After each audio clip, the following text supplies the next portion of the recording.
And good morning. It is a Thursday edition of Glenn Clark Radio. I am Glenn Clark.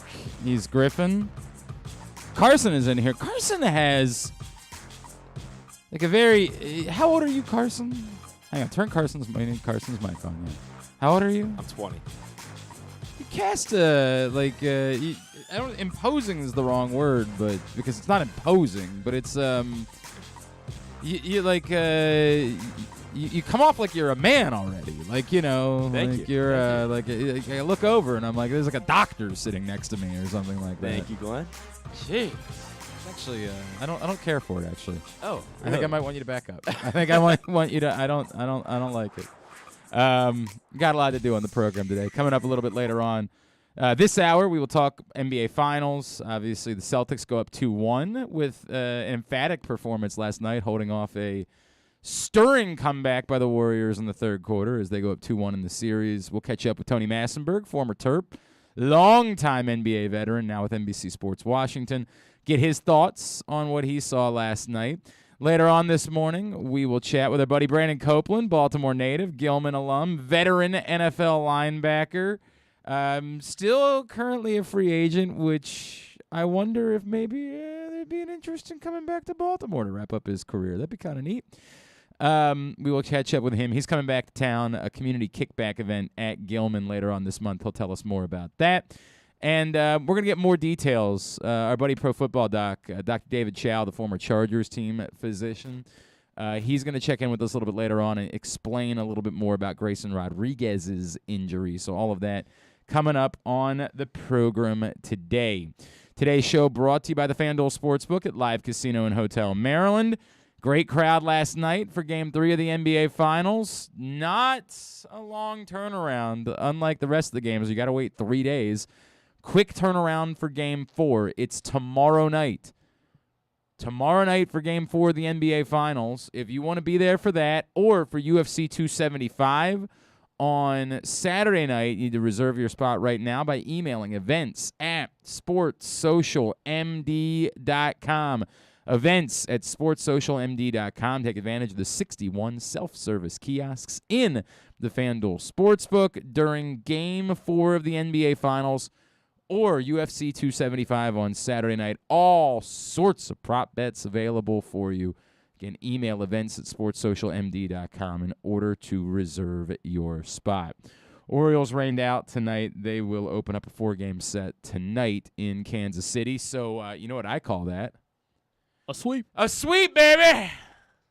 Swept those Cubs' asses. Bet they feel stupid.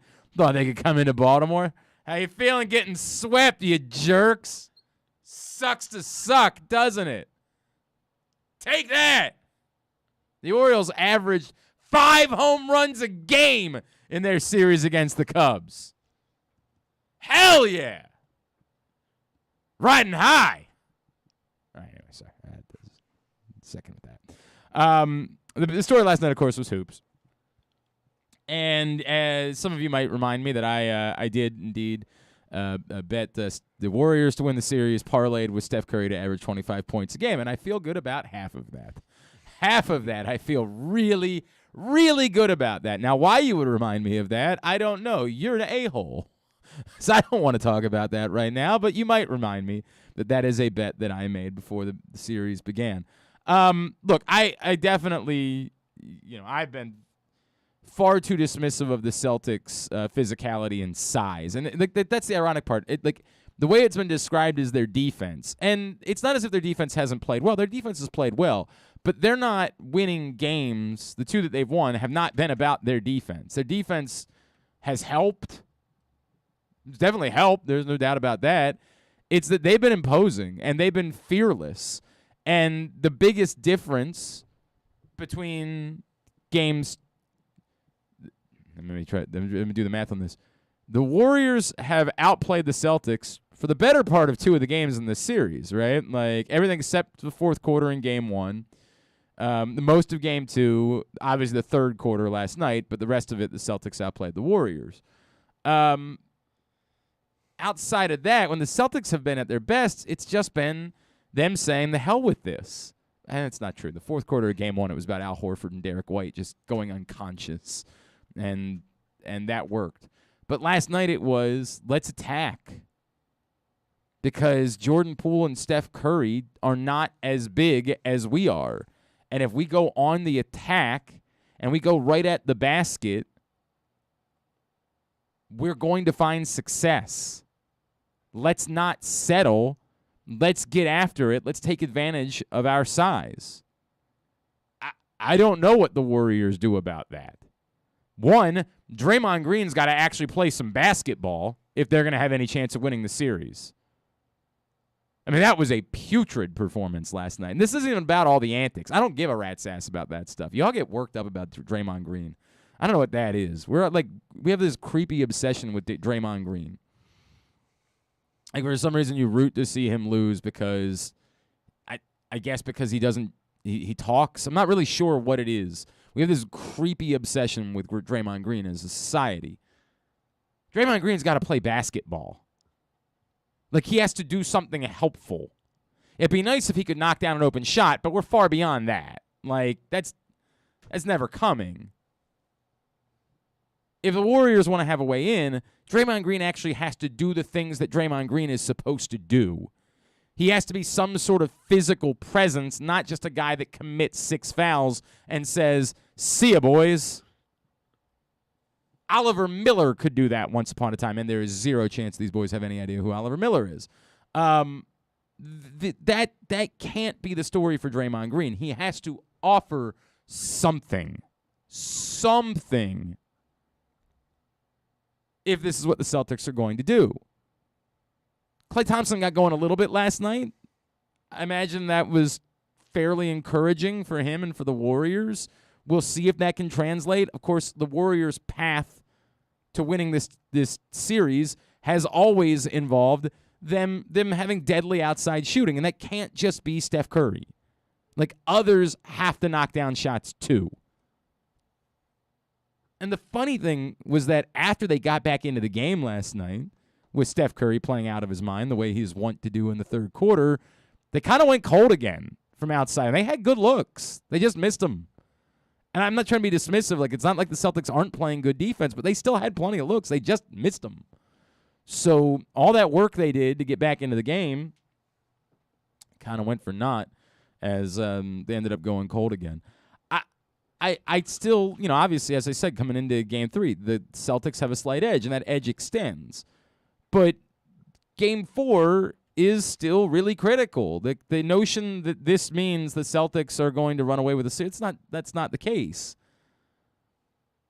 It's the exact same scenario as it was in Golden State. If the Warriors can turn around, recover, and win that game, all of a sudden they have a decided advantage in the series.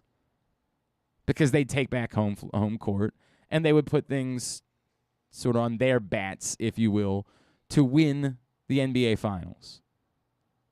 What's going to happen? I don't know. I mean, again, I get it. It's a slight edge to the Celtics because they're up 2-1, and they've got home court. And I think it's fair to expect, Golden State should bounce back. Like, Draymond Green is not going to have another performance like that. Yeah, but we could say something. Like, it's not even on again. By the way, it's so funny. In the 2 games the Celtics have lost, Jason Tatum hasn't played particularly well in either game that they've won. So, to your point, yes, Draymond Green could play better, but Jason Tatum could still play better too. Like, he's still kind of not playing, certainly not playing the way we'd seen him play in the rest of these playoffs. He's playing fine. He's letting the game come to him. But the story last night was way more Jaylen Brown and Marcus Smart than it was about Jason Tatum. Jason Tatum has not been an elevated superstar in this series whatsoever, and we've seen plenty of signs that he could be an elevated superstar. So, yeah, I think you're right. Draymond absolutely could turn around and play far better in Game 4, cut down on the BS, play basketball, impose himself, be an imposing force, and that could go a long way. But I still think there's a chance that Jason Tatum has a game where he could just go off in this series and score 50 points and be a difference maker because of it. So, again, slight edge to the Celtics. You have to give them, they're up 2-1. They're at home. Of course they have a slight edge. But I think it's a slight edge. Game 4, we all want to project an entirety of a series. And sometimes you can. sometimes it's easy to look at 3 games, and even if one team managed to win one, you say, yeah, but look at who this team didn't have for that game, or look at how poorly they played, or whatever it is. And it's easy to say, hey, look, because of those reasons, it's pretty clear to me that this is the better team. I don't have that. What I have right now is the Celtics are the bigger and more physical team. By the way, the other weird bit we're doing is the bit where we're pretending like the Warriors are getting the benefit of the officiating. What a weird bit that is. Like, there's so much weird going on here. There's a weird where, like, we don't like Draymond Green, and somehow for some reason that's, like, means part of the country doesn't like the Warriors because of it, forgetting that Boston is the single most unlikable city in the entire country. Like, there's literally not a more unlikable city or unlikable fan base than Boston sports fans. If they were playing Duke, I'd have to think about who I wanted to win. That's how unlikable Boston is.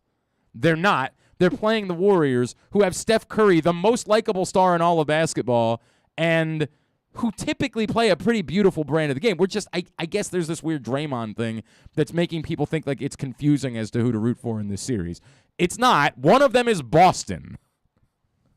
You don't root for them. Ever.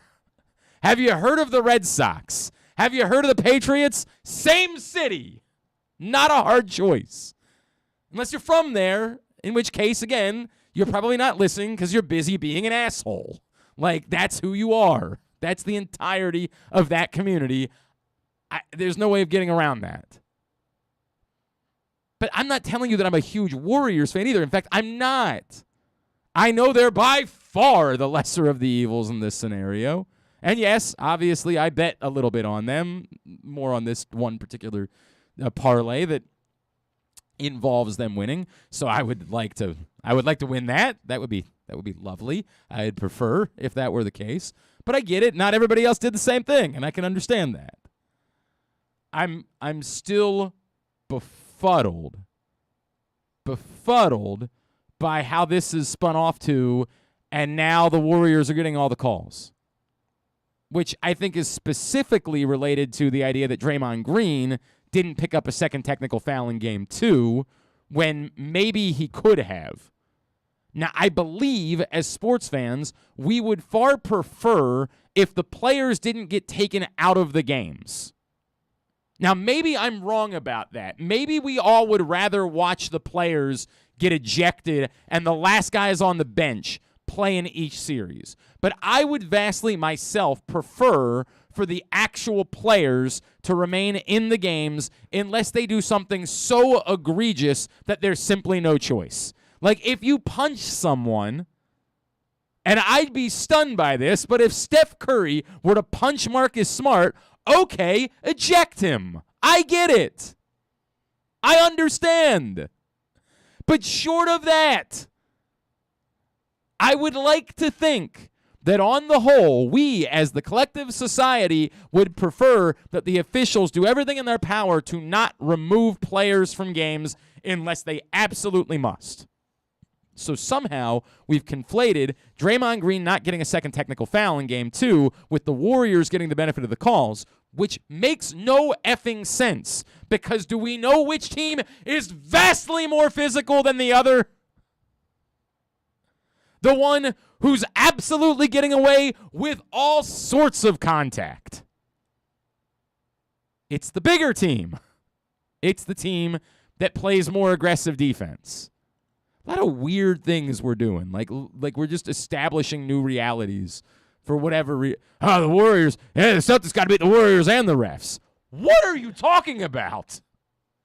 In fact, I don't remember who it was on the breakaway dunk last night. I'm stunned that the dunk that Jordan Poole missed. Like, I'm stunned they called a foul on it because they haven't called at all any of the hooks or grabs with the one hand ahead of block attempts with the right hand.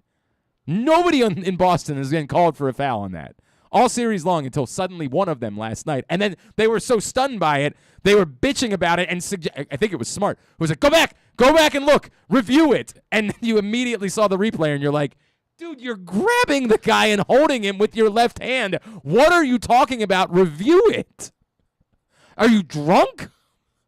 But they've gotten away with it so often that they literally can't believe it would be called as a foul.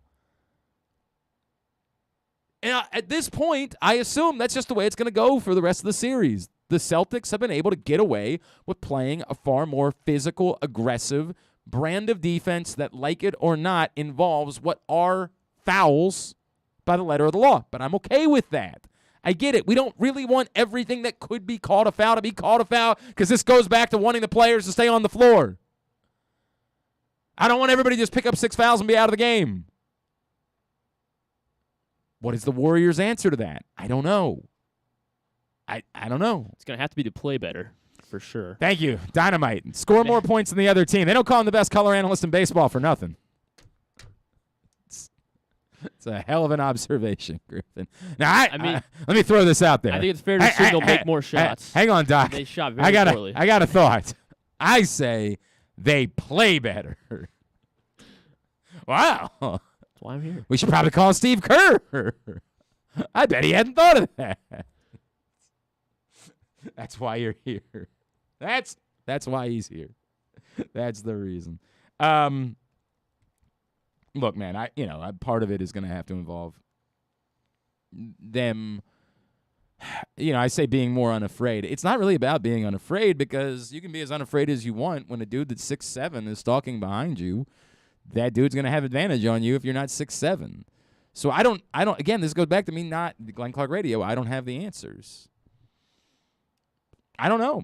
And for a lot of people, it's why they believe going into the series that the Celtics ultimately were the better team because they just looked and said, this team is bigger than that team is. And this team is able to play more defense because of it than that team is. And because of that, I'm convinced. I mean, I hear you. If that was what you believe coming into the series through 3 games, you feel like your argument has been backed up. You feel like you've made a strong point. And we'll see. You might very well. It might be that you'll be proven to be right. The other thing, too, is if the Celtics win Game 4, the question becomes, is the series just kind of over at that point? And I don't think that's necessarily the case. Obviously we saw the Warriors blow a 3-1 lead just a few years back. It helps when you have 2 of the games potentially being at home. It helps the idea that you can go home. If you win that game, you make it 3-2. All you got to do is win 1 game in Boston. 3-1, especially when that team, what the Cavaliers did, having to win 2 on the road in a 3-1 situation, far more difficult than what the Warriors would have to do in a 3-1 situation, winning 2 or just win 2 at home and only having to win 1 on the road. So if it was the other way around, right, like if they were down 3-1 and going back to Boston for Game 5, then I would say at that point the series is probably over. But even if Golden State were to lose Game 4, I wouldn't be ready to say the series is necessarily over. It don't look great, but I wouldn't be willing to say that. We'll see what happens. Game 4 again tomorrow night. Quickly from Mountain Owings Mills yesterday, John Harbaugh says he expects Lamar Jackson to be there at the mandatory camp next week. And, as we said all along, if that's the case, all's good.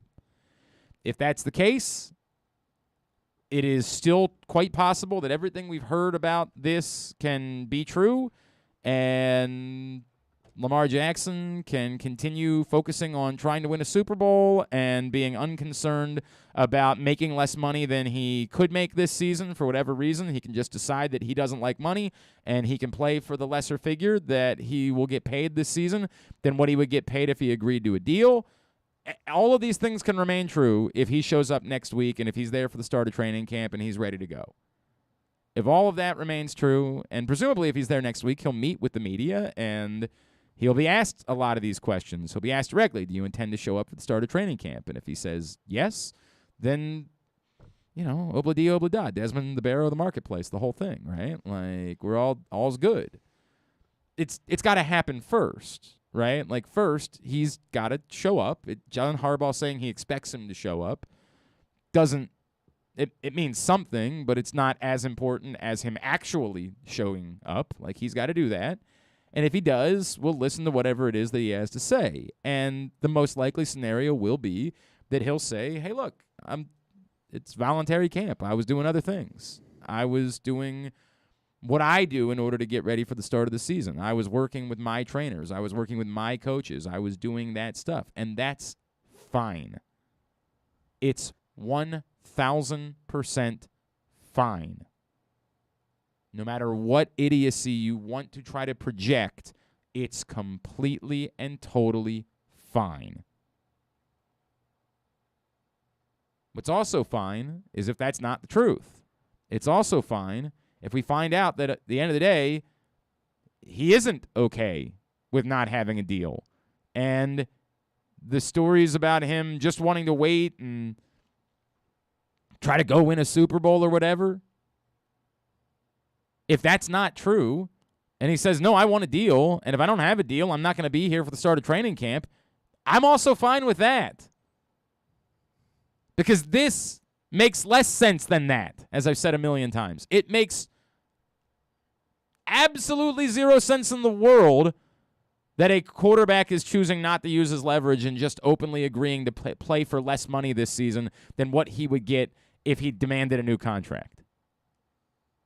This is nonsensical. It's his right.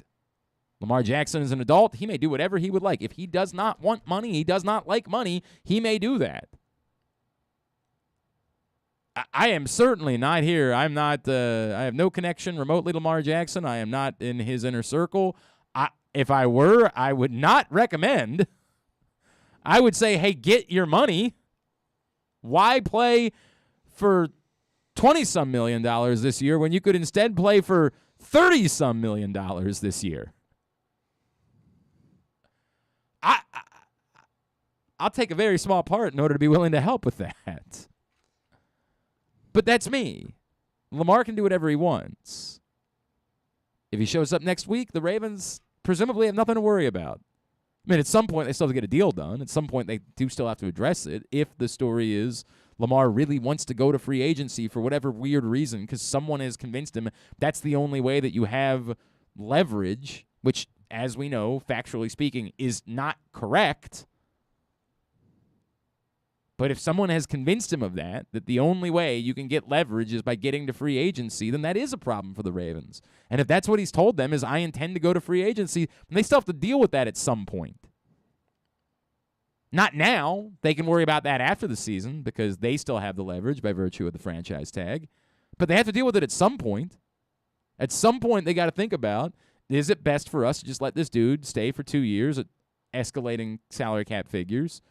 Or is it better for us, if he's going to leave anyway, to try to get as much as we possibly can by trading him? But these are all hypotheticals because we just don't know. We have no idea what's going on with Lamar Jackson. And it's also totally possible that he'll show up next week, speak to the media, and the media will ask him all these questions, and he'll say, I don't really want to talk about that.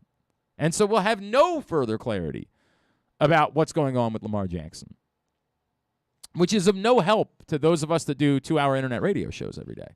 That helps us in no way because we're just spitballing and saying the same crap each and every day because we don't have answers. I would love to be far more informed and speak more intelligently, but I don't know. And I can't make sense of it in any way. You can't get me to make sense of what's going on here, no matter how badly you try, no matter how much you want to say something. The facts don't line up with any of this making a lick of sense. It makes no sense. Well, but Lamar's just waiting for the next guy to set the market. When the next guy sets the market, you can go back and ask for more money. It's what all of the quarterbacks do. There's no top quarterback that says, all the other quarterbacks are getting paid more than me. But you know what? I'm really happy to not get that money. I'll just sit back and enjoy getting paid far less than them, despite being better than them. With, of course, the exception of Tom Brady, because his wife was a Brazilian supermodel, and the Patriots were instead funneling money to his charity, and nobody wanted to talk about that. We're all like, look at that good guy, Tom Brady. They're like, hey, you notice that the Tom Brady Foundation is getting an awful lot of money from the Patriots? Oh, say, that's weird. Well, I'm sure it's just because he's such a good guy. I'm sure the two are unrelated. There was the other story yesterday that people were getting worked up about is Cooper Kupp gets a huge deal, and everybody and Aaron Donald this week, and everybody says, what do the Rams have a different salary cap than everybody? And the answer is yes. This goes back to cash over cap. This has always existed. The ability to just pay insane bonus structures that don't count against the cap, to just put everything into a bonus and make it cash instead. This has always existed. Stan Kroenke and the Rams, who got a billion-dollar stadium, was hell-bent to get out of the St. Louis market because he realized, hey, there's a lot more money to be made in Los Angeles. Maybe I should be there. Took advantage of it and said, we'll pay insane bonus structures and we'll take it out of cap figures and we'll just pay more money than everybody else pays for football players. And everybody else can compete however they want to compete. We're going to compete the way that we want to compete. They got a Super Bowl out of it. Maybe before they gave Donald and Cup more money, but they got a Super Bowl out of it. Who's telling them they're wrong? Who's telling them it's the bad way of doing business? It's not a way that smaller market teams are going to be able to do business. Steve Bisciotti is not that wealthy. The Ravens are not that wealthy. They can't spend like that in bonus money. Maybe it makes it more embarrassing that like the Giants and the Jets have been so bad for so long because like they could do this to try to get better football, but they just don't. And also I think there might be an honor among thieves with these owners that a lot of them have sat back and said, well, look, we don't want to – we're trying to keep the costs down. We're not trying to spend the way that he's spending. I'm not sure. But I get why it is that we ask if the cap is real when we see things like that. And the answer, as always, is no, the cap is not real. I don't know why you keep pretending. When somebody says – whenever there's a moment when somebody comes available – and people start saying, well, I'd like the Ravens to go after him, there's always a group of people that think they're very smart that say, oh, you guys have no idea what you're talking about. The cap ramifications of that would never work. And then there's the next group of people who's smarter than that who say, there is no cap. There is always something you can do if you want a player. Always. Always and forever a way to go about doing it. You just got to figure out what that is. And if you want to, which is the next part of the question. Today's show also brought to you by the print issue of Press Box, which is only available for a few more days. Adley Rutschman is on the cover. Great story from Luke Jackson. Go pick it up right now at your neighborhood Royal Farms, any of the hundreds of locations around town where you find Press Box. Read it all at PressBoxOnline.com. We'll talk more about the finals. Former Terp, former longtime NBA forward Tony Massenburg joins us next. It's Glenn Clark Radio. Hey Birdland families, this Father's Day, join the O's in celebrating Dad at the Yard as they take on the Tampa Bay Rays Sunday, June 19th at 1:35. Go above and beyond by treating Dad to a fun-filled day with the entire family. Make sure to get to the ballpark early because the first 10,000 fans ages 15 and over will receive an Orioles golf visor. Dad's Day done right this year with the O's. Don't wait until the last minute when planning Father's Day. Secure your tickets now at Orioles.com/tickets.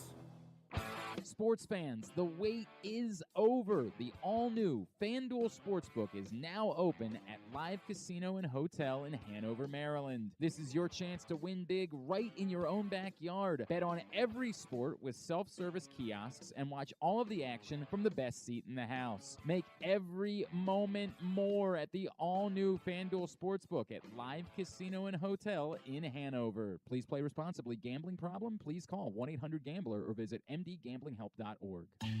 That first sip. That first bite. Start your day off right with a delicious breakfast at Royal Farms. Choose from a fantastic selection of fresh Royal Farms breakfast sandwiches and top it off with a rich hot cup of the freshest coffee in the world. At Royal Farms, breakfast is available day and night. It's the freshest breakfast in the world. Real fresh, real fast. Royal Farms. Baseball is back, and so is the spring seasonal menu at Glory Days Grill. Start with the opener, flash-fried pork belly with our popular Korean No. 2 sauce, and take a bite out of the Crunch Burger, topped with home run sauce, white American cheese, and house-made chips. It also features irresistible options like a baseball-cut sirloin with blue cheese, grilled shrimp with garlic butter, and a strawberry salmon salad. And then there's the closer, the Cracker Jack Sundae with a waffle, ice cream, and Cracker Jack. snacks. This menu will be going, gone at your neighborhood Glory Days Grill. GloryDaysGrill.com to find out more. Great food, good sports.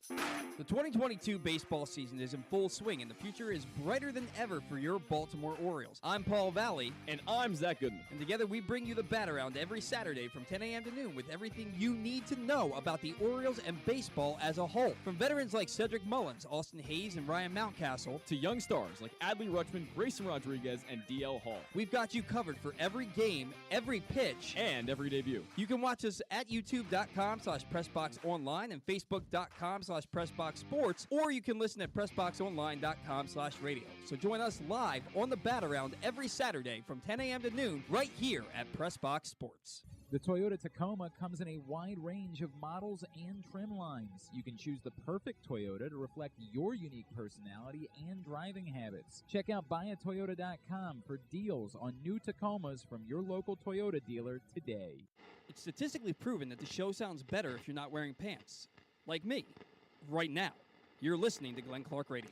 All right, back in here on GCR. By the way, the PGA Tour did make it official this morning. Jay Monahan informed Tour membership today that players competing without releases are suspended and ineligible to participate in Tour-sanctioned competition. Of course, that does not include next week's U.S. Open, which is not a PGA Tour-sanctioned event that is governed by the USGA.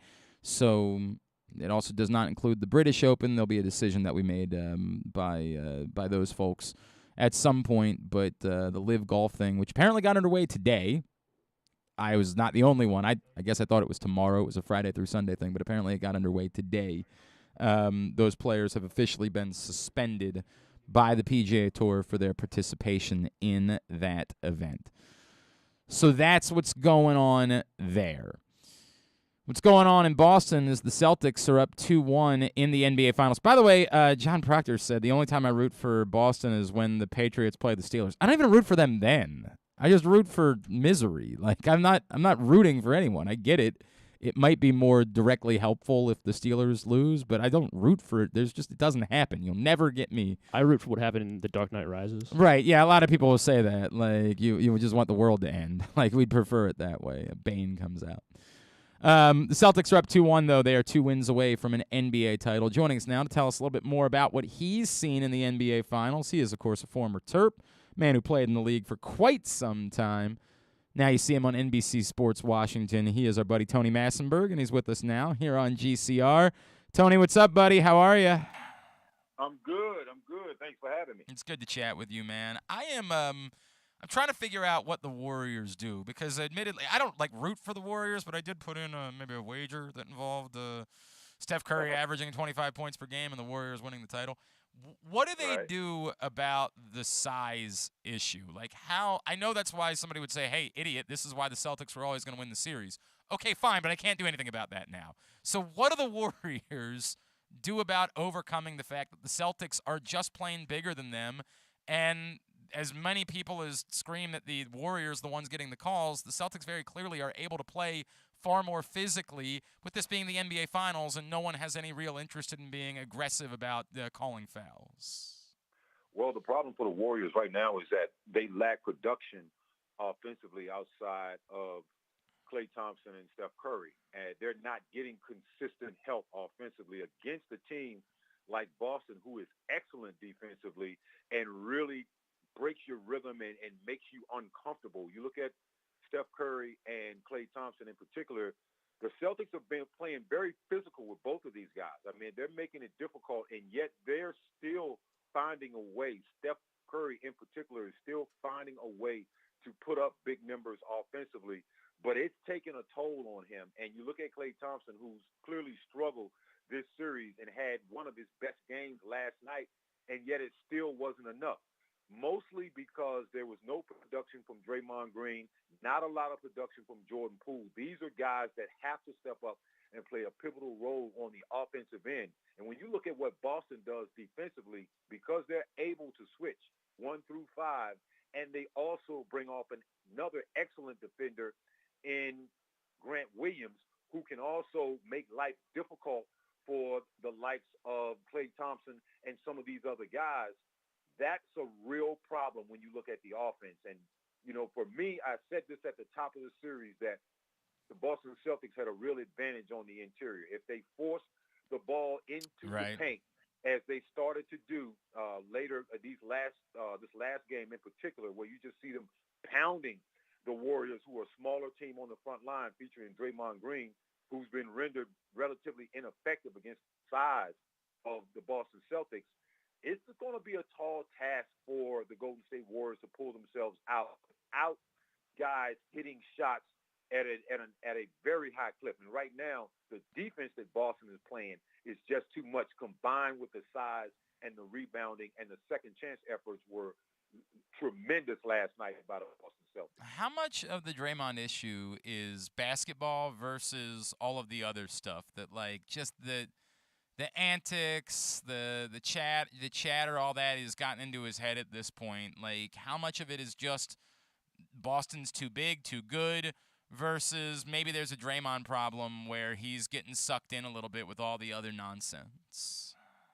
There's a slight issue with him with the antics, but that is who Draymond is. I'm not paying attention to that. I don't think the Boston Celtics crowd is taking him out of his game as much as the size of the Boston Celtics is really affecting him. We got to remember now, Draymond Green has got several points. He's not a young player. He doesn't have the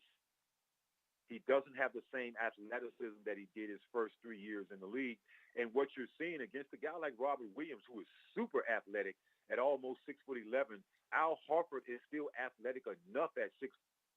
And there are several times where you just see that size and that athleticism come into play, whether it be second chance opportunities, offensive rebounds, blocking shots, running the court, whatever it is, changing shots. It's making life very difficult for the Warriors front line. And for Draymond, an undersized power forward, to literally be the only true big that they have that can even compete consistently. I like what Kevon Looney gives you sometimes, but right now he's just outclassed athletically by the likes of Robert Williams. And Robert Williams is really making a difference for the Celtics on the interior. And I think when I look at this series now, the Celtics have more or less figured out the Da Vinci Code in the way of figuring out the Warriors, meaning they're going to play physical with them, they're going to pound them on the interior, and they're going to challenge them to stop them in the paint. Right. And that's, look, when you have that size advantage, it's exactly what you should do. There's no question about that. He is Tony Massenburg. He's with us here on Glenn Clark Radio. Tony, what's the story on Jordan Poole? What happened to him? The Boston's defense is what happened to Jordan Poole. Jordan Poole is a great basketball player and certainly has a bright future in this league. But right now, he's going through some growing pains. He's realizing that levels to this. He's never been in a playoff series of any type, let alone this magnitude, when you're talking about the Warriors and the dynasty that they've built and the pressure that comes with playing for a dynasty in the championship round. He's seeing another level of defense from the Boston Celtics that are featuring wings that are bigger and stronger than he is, and guys that can stay in front of him, even when the bigs, the 4s and 5s, Al Horford and Williams and Robert Williams, when these guys get switched off on the Jordan Poole, he has a hard time separating from these guys, and that makes it life really difficult because you're used to getting mismatches at different times if you're the Warriors, but when you switch with the Boston Celtics, also looking at a team that's featuring the defensive player of the year and Marcus Smart, who's also their emotional leader. Okay. Is there still a chance that the Warriors could go out and Clay and Steph can just go nuts in Game 4 and hit 33s and none of this matters? There's absolutely a chance. Yeah. The probability, though, I believe, has gotten slim when we talk about going from Game 1 to now Game 4 because of the adjustments that the Boston Celtics have made. And right now I'm looking at Steve Kerr and I'm questioning what is the adjustment that he's going to make. We've seen him make multiple adjustments plenty of time over the course of this organization's championship runs. But right now, again, I said this at the top of the series, that this would be the most challenging team for the Golden State Warriors of any team they have faced defensively because they have never seen a team with this type of size that also has the ability to go back and score with them and can make shots from behind the three and are relentless defensively. So I picked the Warriors in 6 because I literally said that if they didn't get this done within 6 games, I felt like the physicality of Boston would start to wear on them. And I gave the edge to the Warriors strictly because of their shooting, because of Steph Curry being the best shooter we've ever seen, playing alongside Klay Thompson, who is one of the best shooters we've ever seen. And there's always a chance. Mm-hmm. But when you're playing defense like this, like the Boston Celtics are defending, and they're a team that's hungry, that's never been in the championship round, as a unit, they see it, they can smell it, and you can see it in their eyes, the way that they play. Well, and look, we talked earlier on the show, Tony, about, like, yes, Draymond could play better, and, yeah, Klay and Steph could just go off. There's still the other side of this, which is Boston's in this position, despite the fact that, like, Jason Tatum hasn't even been really, like, at all superhuman through 3 games. There's still a world in which he could play better than he's played so far. Well, and that's what's discouraging if you're a Golden State Warriors fan. When you look at the Celtics, Tatum has not been, quote-unquote, spectacular. He's been solid, but we know that most of the time he's spectacular, and he hasn't had a spectacular game yet. So if you're already down without literally what a lot of people have said is supposed to be the best player on the court in Jason Tatum, and he hasn't played well, Jaylen Brown has been consistent. You've seen what the other guys have given them. The bench has been given tremendous production. The defense has been consistent. And the shot making, outside of game 2, the shot making has been there for the Boston Celtics, and they've made big shots when they need them. So if they're going to continue to be this efficient offensively to where the Golden State Warriors defense is not affecting them nearly as much as the Celtics defense is affecting the Warriors, as I said, it's going to be a tall task if you're a Golden State Warrior fan right now. No doubt about it. All right, Tony Massenburg, it's been a little while since you and I have chatted. I haven't had a chance to chat with you since Maryland hired their new coach. I just wanted to get your thoughts. What do you make of the hiring of Kevin Willard, what you've seen from him so far? He schedules a home-and-home with UCLA, which is pretty freaking aggressive for a team that might need a little while with a new coach to try to get where they're going. What do you think so far about the new head coach at Maryland? Well, first of all, I love the aggressive scheduling because what that says is that, we're coming out swinging and, we're not soft pedaling this thing at all because we have a first-year coach. He clearly has a ton of experience and has a good resume, but it's going to be, a wait-and-see process in my mind because once again, the transfer portal to me has changed college basketball because now teams are almost looks like professional basketball, even more so because when you think about the professional league, there's change, there's addition, draft picks, teams add free agents. But when you look at college basketball, the entire roster is going through a change seemingly every year. And so with that being the new mantra for college basketball, I think it takes some time to see what it is that you really have and seeing if the talent you've assembled can actually develop some good chemistry on the court. So I want to see how things go in preseason and then I'll really start to form my opinion about what we're doing at the University of Maryland and how good the team is middle way through the season as the guys start to gel a little bit.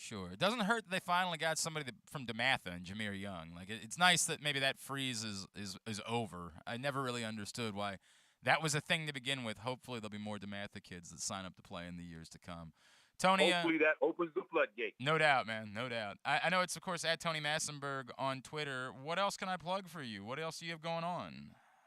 Tony Massenburg. I'm on Instagram as well. Facebook.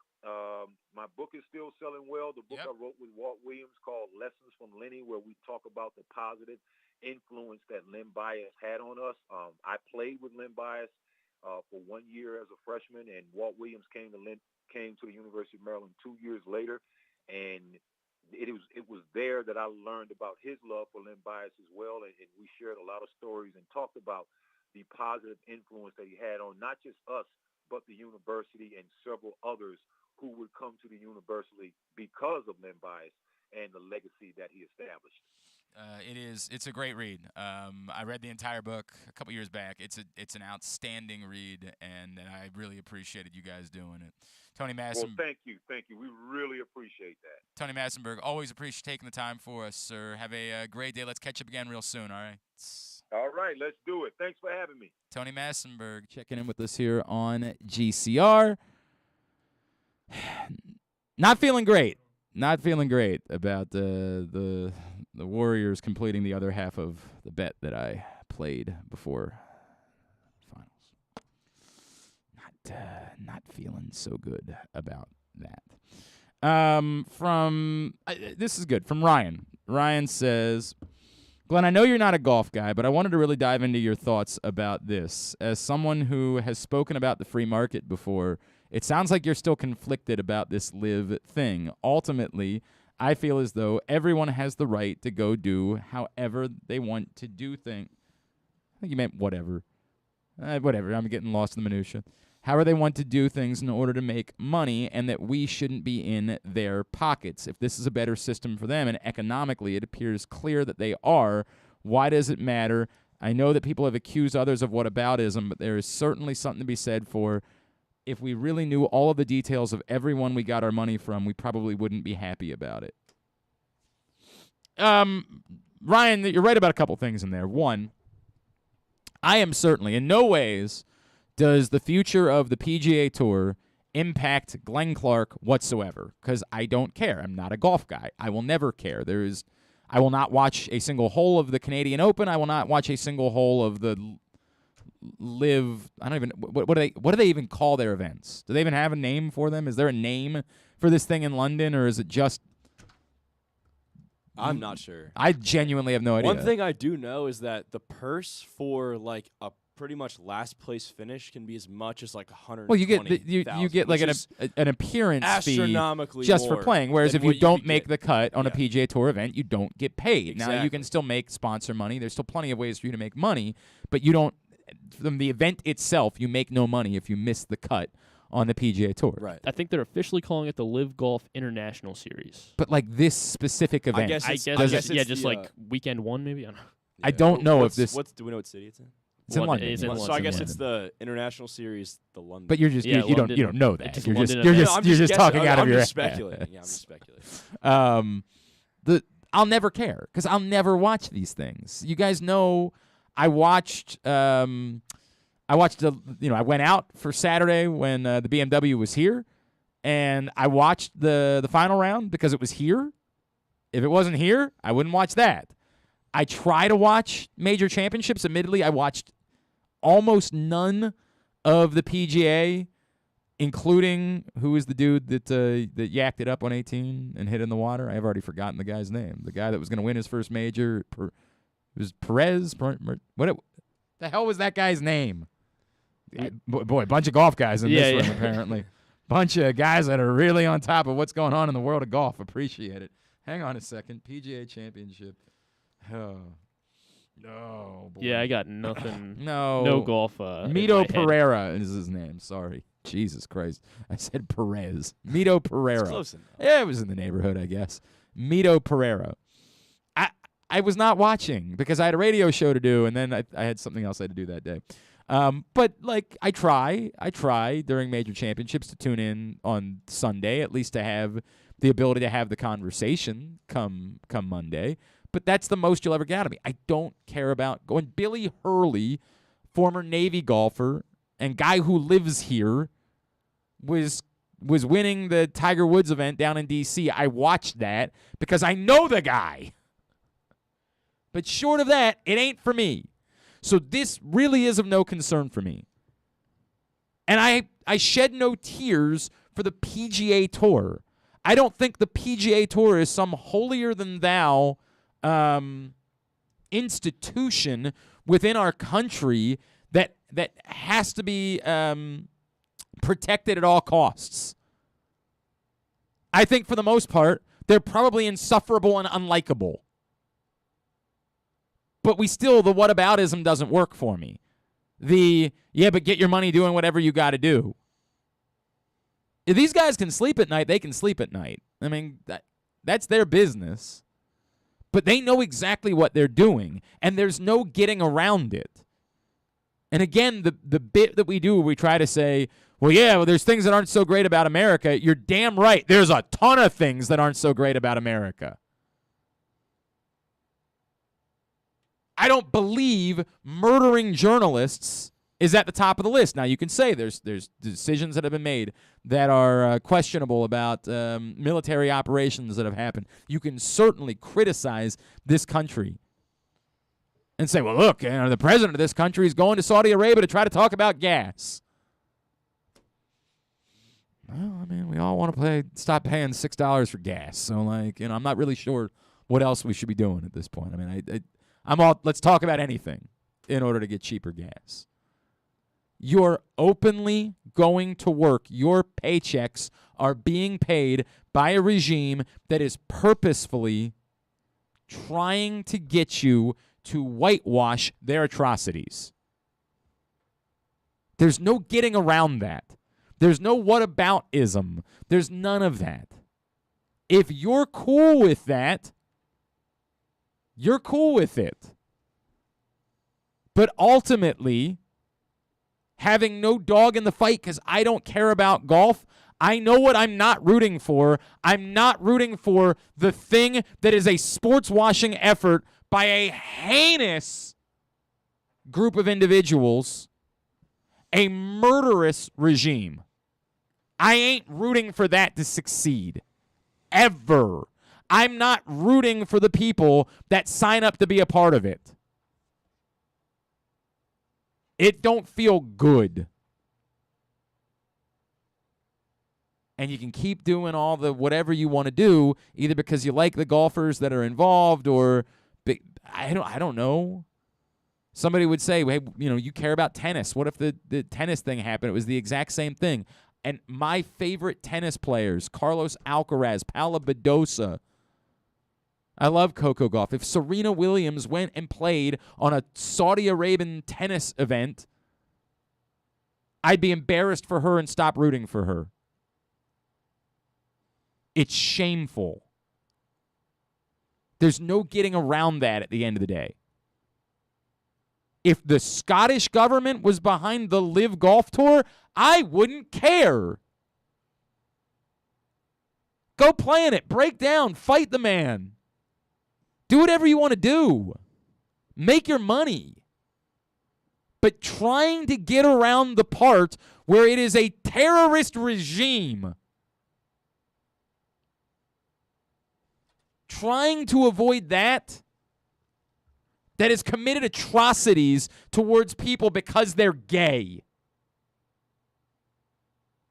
Trying to get around that and just say, hey, go get your money, free market, blah, blah, blah, blah, blah. There's no third party here. There's no, your sponsor does business with them. There's no step in between. You are directly taking your money from those people. You're never going to get me to root for that. You're never going to get me on board. There's no libertarian, live and let live. No, that's literally the opposite of what the Saudi Arabian government believes in. And if you said this, they would probably murder you. No. Never. Now, again, I don't give a flying F about the PGA Tour. Do not care. Will not care. And my gut is, if I knew how they did their business and what they were all about, I probably wouldn't like them either. But trying to compare that to this is embarrassing. It's pathetic. It should be beneath us. We should be capable as a society to say one of these things is flat. One of these things might have problems. The other is flatly wrong. This is flatly wrong. Supporting it is flatly wrong in any capacity. There's no getting around that. It doesn't mean these players should be arrested. It doesn't mean they shouldn't be allowed to live, no pun intended, Although, again, that's the reality you're walking into with your new bosses. But it means it's wrong, and we should all be capable of loudly saying that and not trying to, well, yeah, but, they're just guys trying to make some money and blah, blah, blah. No, we should be able to step in and say, there's a reason why you don't do this. Even if it'll make you more money, even if it sets you up for generational wealth, we should all be capable of saying, no, I wouldn't want to do that. How corruptible are you? It's the question that I thought Justin Fenton in We Own This City was demanding we answer. The subplot, I've talked about it with Justin. If you read the book, I know a lot of you watch the series, but if you read the book, which is brilliant, and it's just a telling of facts, there is a subtext there, and it's how corruptible are you? And we're getting our answers. A lot of us are really corruptible because we're not even getting a penny. But yet we're going out of our way to defend others who are. Instead of stepping up and saying, no, this isn't okay. Today's show also brought to you by your local Toyota dealer, buyatoyota.com. Whether your focus is luxury and comfort, convenience, technologically advanced connectivity, sporty performance, and aggressive styling, we've got the perfect Highlander for you. Check out buyatoyota.com for deals on new Highlanders from your local Toyota dealer today. Things that are okay is when someone from our community comes back and does good work. NFL veteran Brandon Copeland is coming back to town. We're going to chat with him about it next. Glenn Clark Radio. Are you ready, soccer fans? This summer, the English Premier League returns to Baltimore. Arsenal, Everton, square off in the Charm City match, July 16th, under the lights at M&T Bank Stadium, home of the Baltimore Ravens. This is your only opportunity to take in a Premier League match this summer in the Mid-Atlantic region. Individual and group tickets are on sale at BaltimoreRavens.com. The latest edition of Press Box is available now. On the cover, Luke Jackson profiles Orioles catcher Adley Rutschman, diving into where his passion for baseball and for catching comes from and how he uses that passion to elevate those around him in the Orioles organization. Also inside, Bo Smolka takes a look at how the Ravens' 2021 draft picks can make progress in year two, and Glenn Clark offers a very unique tribute to former rival Mike Krzyzewski that all Maryland fans can appreciate. Press Box is available for free at over 500 area locations, including 60 Royal Farm stores, and you can always find the entire edition as well as the best daily coverage of the Orioles, Ravens, and Terps at PressBoxOnline.com. That first sip. That first bite. Start your day off right with a delicious breakfast at Royal Farms. Choose from a fantastic selection of fresh Royal Farms breakfast sandwiches and top it off with a rich hot cup of the freshest coffee in the world. At Royal Farms, breakfast is available day and night. It's the freshest breakfast in the world. Real fresh, real fast. Royal Farms. Hey, B More.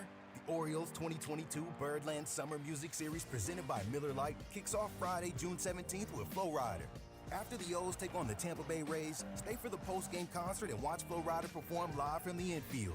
The concert is free to all fans who attend the game, with the option to add special on-field access. With hit singles like My House and his latest single, Wait, what better way to watch Flo Rida perform live at Camden Yards on June 17th? Buy tickets now at Orioles.com/music.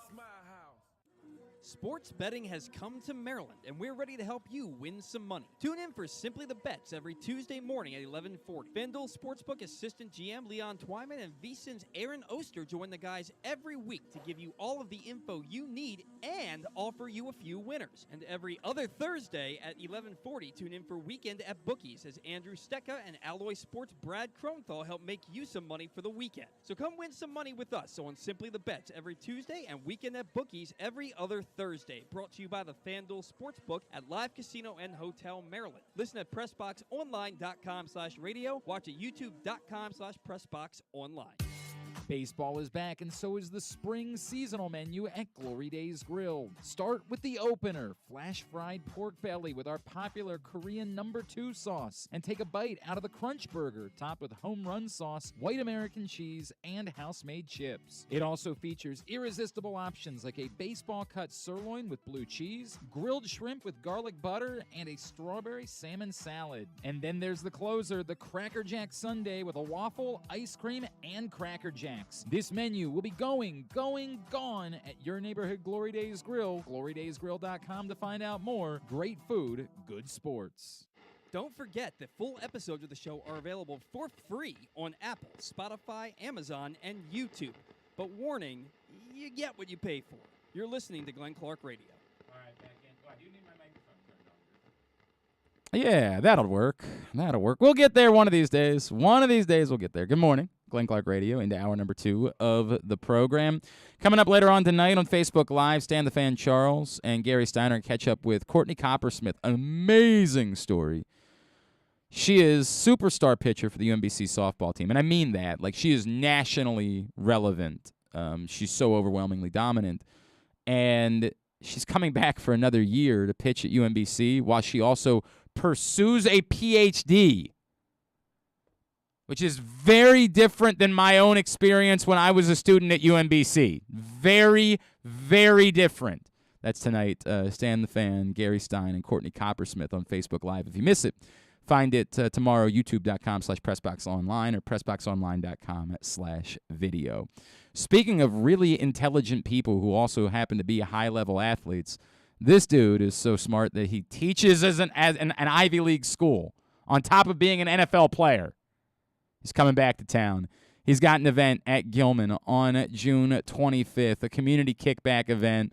We love our friend Brandon Copeland, who's back with us now here on GCR. What's going on, brother? How are you? I cannot complain. Glenn, how you doing, man? Everything is good, man. It's good to talk to you. It's always good to have you back. I know these last couple of years have been, like, tough for you and everything that you always try to do for your community. Like, take me through what the event has morphed into, what you guys have gotten to with the community kickback on June 25th. Yeah, man. Like you said, the last few years have been tough for us all. So you got to get creative and figure out ways to continue to make people smile, right? Give people a reason to smile. But super excited about the football camp this year. We got over 396 kids. We have 396 kids registered at this moment, which is awesome.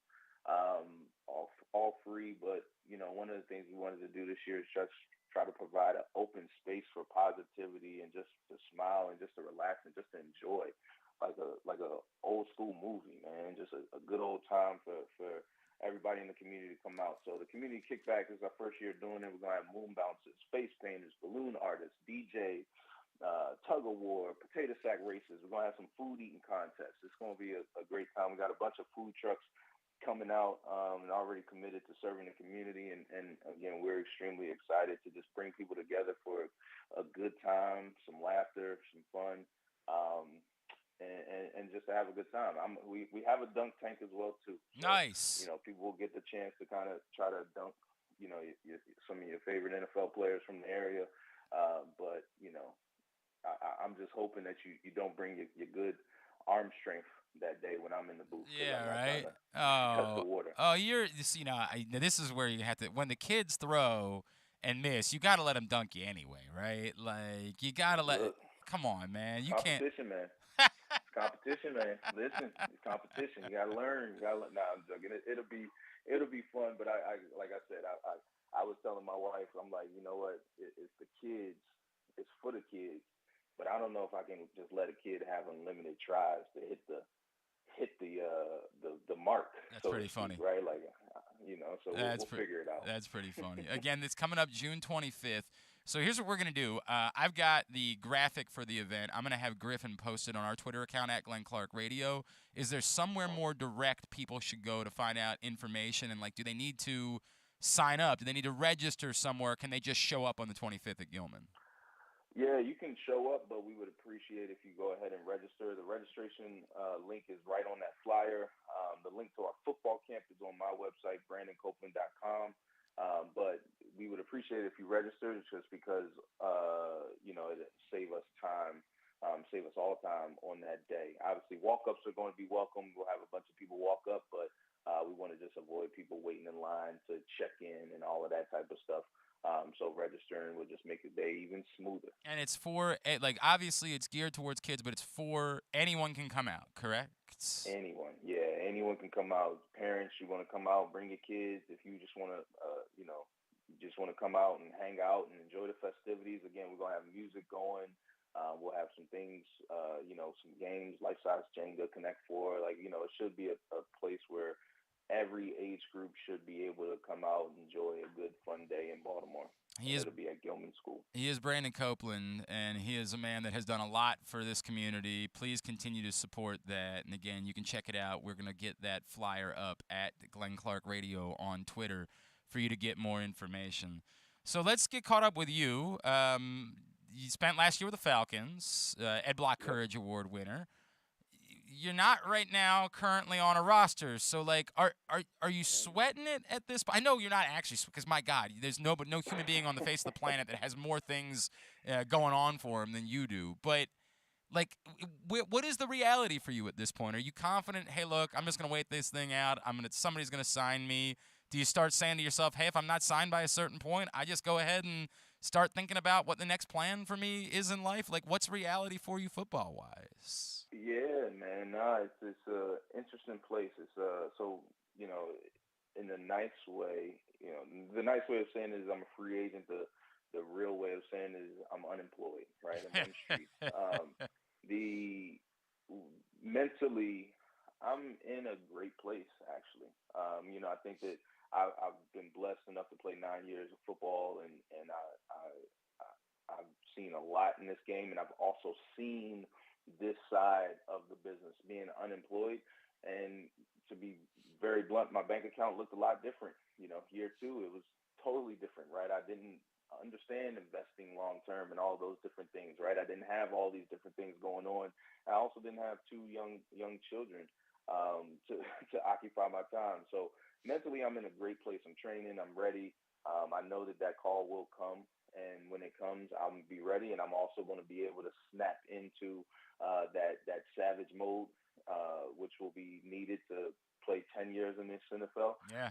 But, it is a waiting game, and I think that the fortunate thing is I've been here before. I understand how to play it, and I understand what I need to do mentally and physically to prepare my body to be ready to go whenever that number is called. So, you don't like to be waiting. However, when you look around the league, you see that there's more folks that have been in my boat or been in these shoes before. And it kind of, I don't necessarily say it puts your mind at ease. I'd love to be on a team right now, but I'm a big guy on perspective, and the perspective tells me that this gives me a lot more time to focus on my family and focus on the things that I'm building off the field. And then when I go to the field, I can have a clear mind and just focus on trying to sack your favorite quarterback. What would it mean if it would be Baltimore? Like, Brent, I know that, look, man, you just want to play. You don't, whatever. But, like, yeah. I think we also, when the last time we talked, you acknowledged, like, you're past 30. You're not going to be doing this for 10 more years. Like, yep, right about that. What would that mean to you? Like, do you find yourself saying, hey, have we called and asked if they would be interested? Like, do you go that route at all? Look, I would.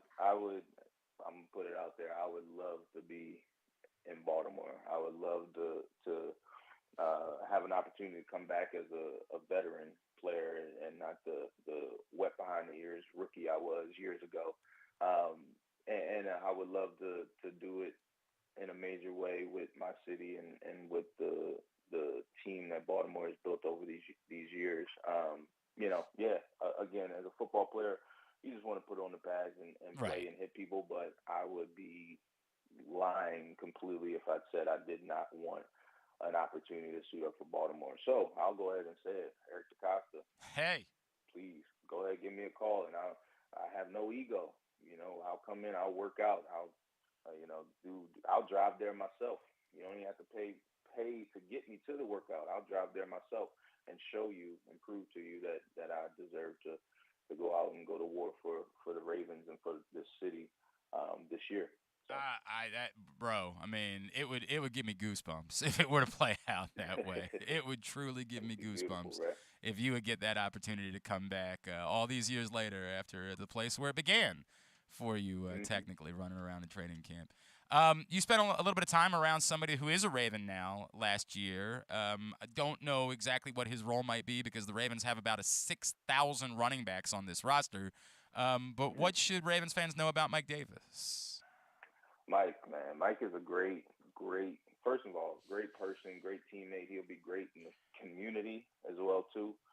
He was our Walter Payton Man of the Year, and I think that, when you talk about some of the things before I even talk about on the field, you want to talk about him as a human being and as a person. You all have a great human being, and the way that he plays, it's Baltimore-style football, right? He's not going to be trying to run around too many people. He's going to try to run through as many people as possible, but he's also versatile enough to run around people when needed. And then, again, in the locker room and on the field, again, Mike, you can't say too many, you can never say too many great things about him because, again, he is the exemplary professional. And he's going to be the guy that makes the teammates around him better in the locker room better. And he brings nothing but a smile and great energy to work every single day. So I'm excited to see him in the purple and black and watch him do his thing this year. Are you sure he's human? Like I saw like his legs. I'm not certain that can be. I realize that like you guys, professional athletes, are a little bit different than guys like me, but I just didn't realize that human beings could look like that. Yeah, it's ridiculous, man. I don't know what he's eating. I don't know his squat routine, but the dude he's blessed, man. Bro, he does not. That guy seriously does not skip leg day. In fact, they're all leg days for Mike Davis. Every day is leg day for him. Truly, every single one of them is leg day for your boy. Look, Brandon, we talk a lot about all the things that you do, right? And I always want to give you the opportunity to tell more people about it, but what I'm really interested in now is, again, as you've gotten this further in your career, the way it is that you're trying to look after more athletes. And, like, you're doing things for a lot of people within the community, but the way you're trying to look after more athletes and have them understand their value. We see now that, like, NIL, of course, has come to college athletes and opportunities to take advantage of that. Coming into that role, like, how much have you accepted being that guy for rookies, for guys that are coming into the league and saying, hey, lend me your ear for a second because I want to talk to you a little bit about what things are going to look like for the next few years and how you can best set yourself up and take care of yourself. Yeah, I think that it's, everything that I do, selfishly is to make a younger version of me, that person's life better or easier or simpler. And so when you see this, our football camp or this community kickback, it's literally just a dream come true because it's literally like, what would I have loved to do as a 12, 15-year-old kid, right? When it comes to the financial education, the financial advocacy, particularly with athletes, it's like, what are the lessons that I've learned that if I would have learned these sooner, it would maybe have saved me a lot of mental anxiety when it came to my money. It might have saved me the potential failures or experimentation that I had to do with my money. Or it just would have been a very good resource to have. And so I think that, simply put, what we've done and what we tried to do, we actually, we finished up yesterday a group of calls called Mastermind. Every Wednesday, we had a bunch of current and former pro athletes meeting and talking shop, and the conversations went from mental health and dealing with how you unlock your mind to believe you are more than just a football player, and you can be, you're the 1% on the field, but you can also be the potential 1% in other professions, right? To different money cues and different experiences that we've all had with money. But long story short, it's literally just trying to provide a safe space and a resource for people to talk and have conversation. think that by doing it, you allow people to learn and you prevent them from having an excuse of, oh, no one ever told me this, or no one ever pulled me under their wing to do X, Y, and Z, right? And so what we've done over the past few years, it's been awesome seeing the group grow, seeing the brotherhood and the fellowship grow, but then also trying to take that and extrapolate it out to the community at large, and that's what we've done and what we're doing with Life 101. We're just trying to make sure that people don't continue to make the same money mistakes over and over and over again. Again, we're all gonna make mistakes, but as Coach Jim Caldwell used to say, who obviously he was the coordinator for the Baltimore Ravens when they won the Super Bowl. Yeah, he was my head coach in Detroit. You know, he said a smart man learns from his own mistakes, a wise man learns from the mistakes of others. And so if we can all do that, learn from the mistakes of others, then it allows us to, when it comes to our money, preserve as much of it as possible, invest more of it, take more of it and spend it on yourself, spend it on your family, spend it on your community, right? As opposed to losing it, trying to do it the wrong way or trying to learn this thing yourself, right? We're taught everything else in life. We're taught about history. We're taught about math. We're taught all these different things, but we're not taught about our credit. We're not taught how to invest your portfolio in a smart way to save for retirement. We're not taught about life insurance, right? And so for us, it's, again, Life 101, you know, even when we're teaching athletes or we're teaching the average human being or we're teaching my mother, right? Life 101 is simply put, it's like, how do we better equip all of us to be able to deal with life financially and come out of this thing financially confident, right? Making money a tool as opposed to us always having to work for money.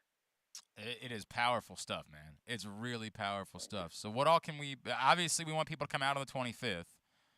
Yeah. And we put up the flyer on our Twitter account at Glenn Clark Radio for you to find out more and get registered. But what else can we plug that people need to know about you and everything you've got going on? Man, I would just say, listen, if you're ready to get your money journey right, you know, come to life101.io. Our site is up. We got a bunch of free resources and things like that. But you know, we have. I'm really excited for this summer. We're actually renovating. You know, obviously I'm a real estate investor, so I'm using some real estate terms, but we're renovating the site right now, and we have some really cool products for you. Some super well-produced products for everyone to enjoy coming later this summer. But right now, you know, again, we just want to be a resource. So, you know, feel free to reach out at life101.io or to me, bcope51.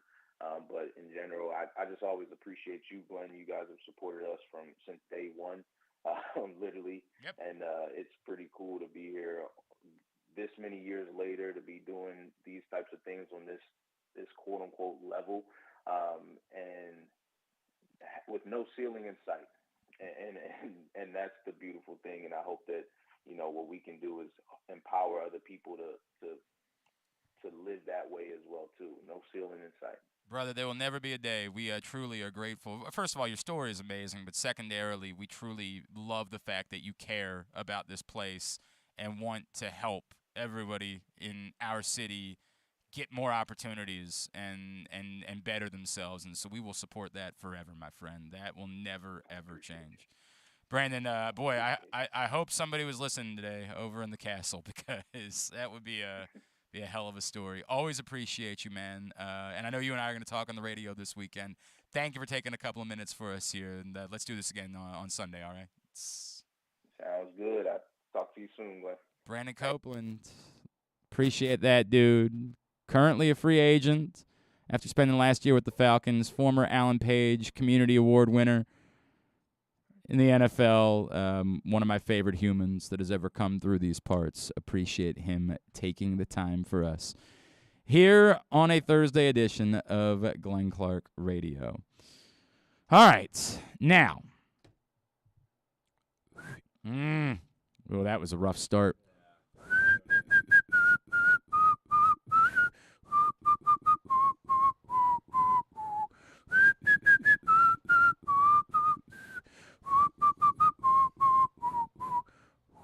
fell off at the end. We should get a recording of that. No, it's part of the bit. Well, so we can play bit. that every time. We can play it every time. No. Part of the bit is to good. see if I can actually deliver or not. Oh, okay. That's part of it. Okay. It's time for Young Utes. Young Utes brought to you by Glory Days Grill, where the spring seasonal menu has about 1 week remaining.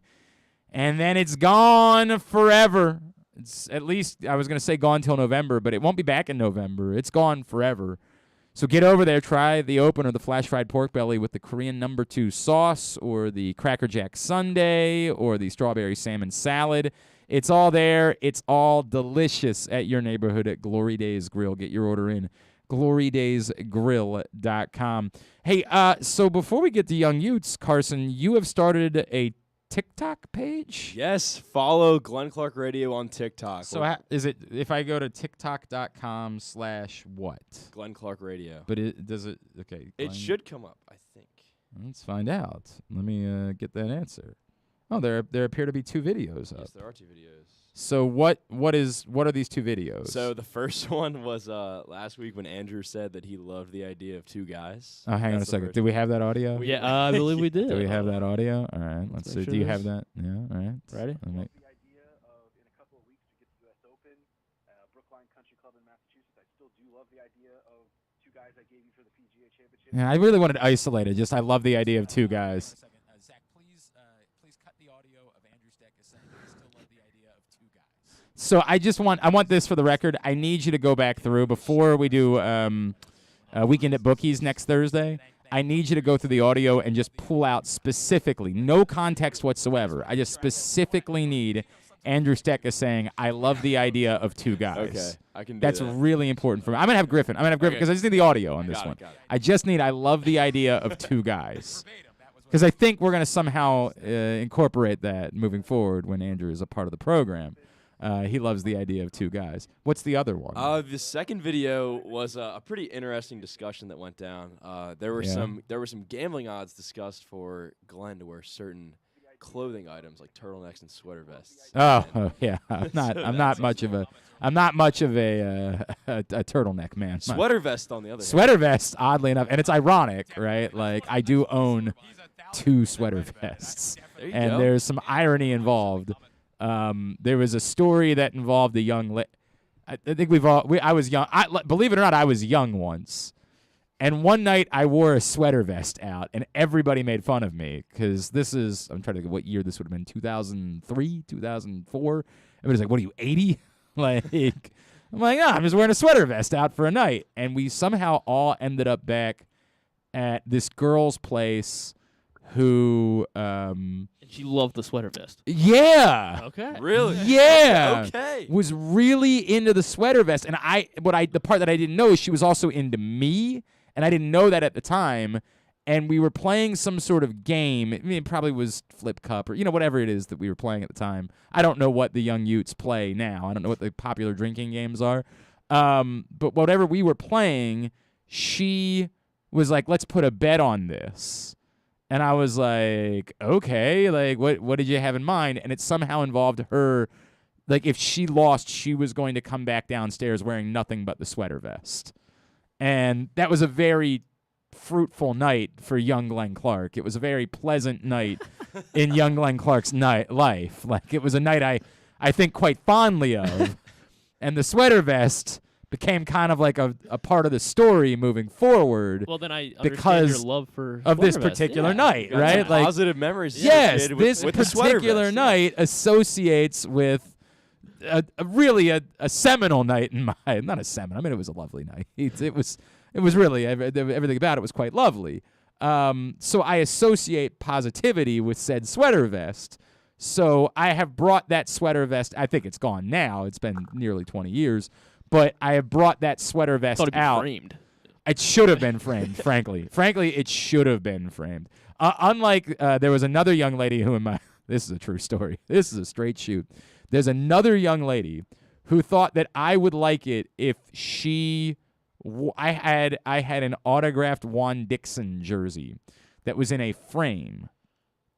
Now, when you're in college, you don't like bother. A lot of times things are just sort of like I had it framed, but it was just sort of like lying Laying up on the wall. It Yeah. wasn't. It was It like wasn't leaned up against the wall. right. Yeah. Like it wasn't actually hanging up anywhere. So she apparently must have thought that like I don't know. I don't know what she thought, but I came back one day, and she was lying in the bed in her underpants and the Juan Dixon jersey. And I was like, she thought that I would be very turned on by this, but believe it or not, I did not want to have relations with Juan Dixon,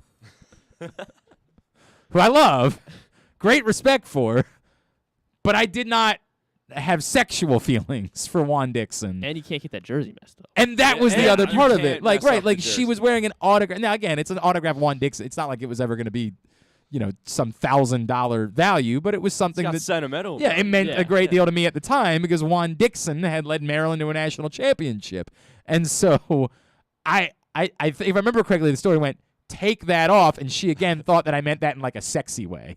She thought like it was all kind of part of the deal, and I was like, no, why would you think that would be something that you'd be allowed to do? I felt far different about that than I did the sweater vest, which again I have a lot of pleasant connotations with in my life. You all did not need to know these things. Wait, so she took the jersey out of the frame? She took the jersey. When I say it was framed, like it was not like I spent like $1,000 on a frame. I got like a Walmart frame or something like that because I was a college student. I was poor. I was cheap, and so all it really took was her like twisting two knobs, and the back of the frame came off. Like it wasn't as if she had to go through.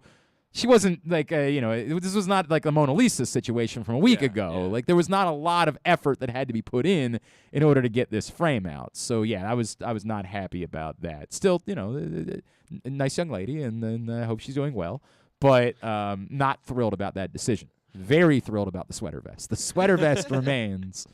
In fact, it was awkward because I'm still friends with that young lady to this day, and she'll like every now and then be hanging out. She'll make like a sweater vest joke, and my wife will be there, and I'll be like, "Hey, maybe not now.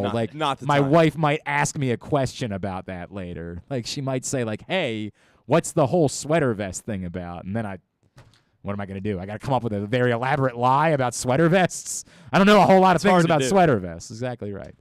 All right, so this has been the important part of the conversation. The moral of the story is search Glenn Clark Radio on TikTok, and you're going to be posting more TikToks. Yeah, I guess it means we have to do more just funny clips. You have to keep being all right. Like, Glenn, you but gotta it puts keep, a lot of burden on you me. gotta keep being funny. Jesus Christ! I got to prepare material for your TikTok. At Glenn Clark Radio on TikTok is where you find us now, and it probably. I don't know. We'll see. We'll see how it goes. I'm just not sure that my brand is for. By the way, this part right here might be today's TikTok. Yeah, me talking about most how definitely like will be. I'm not.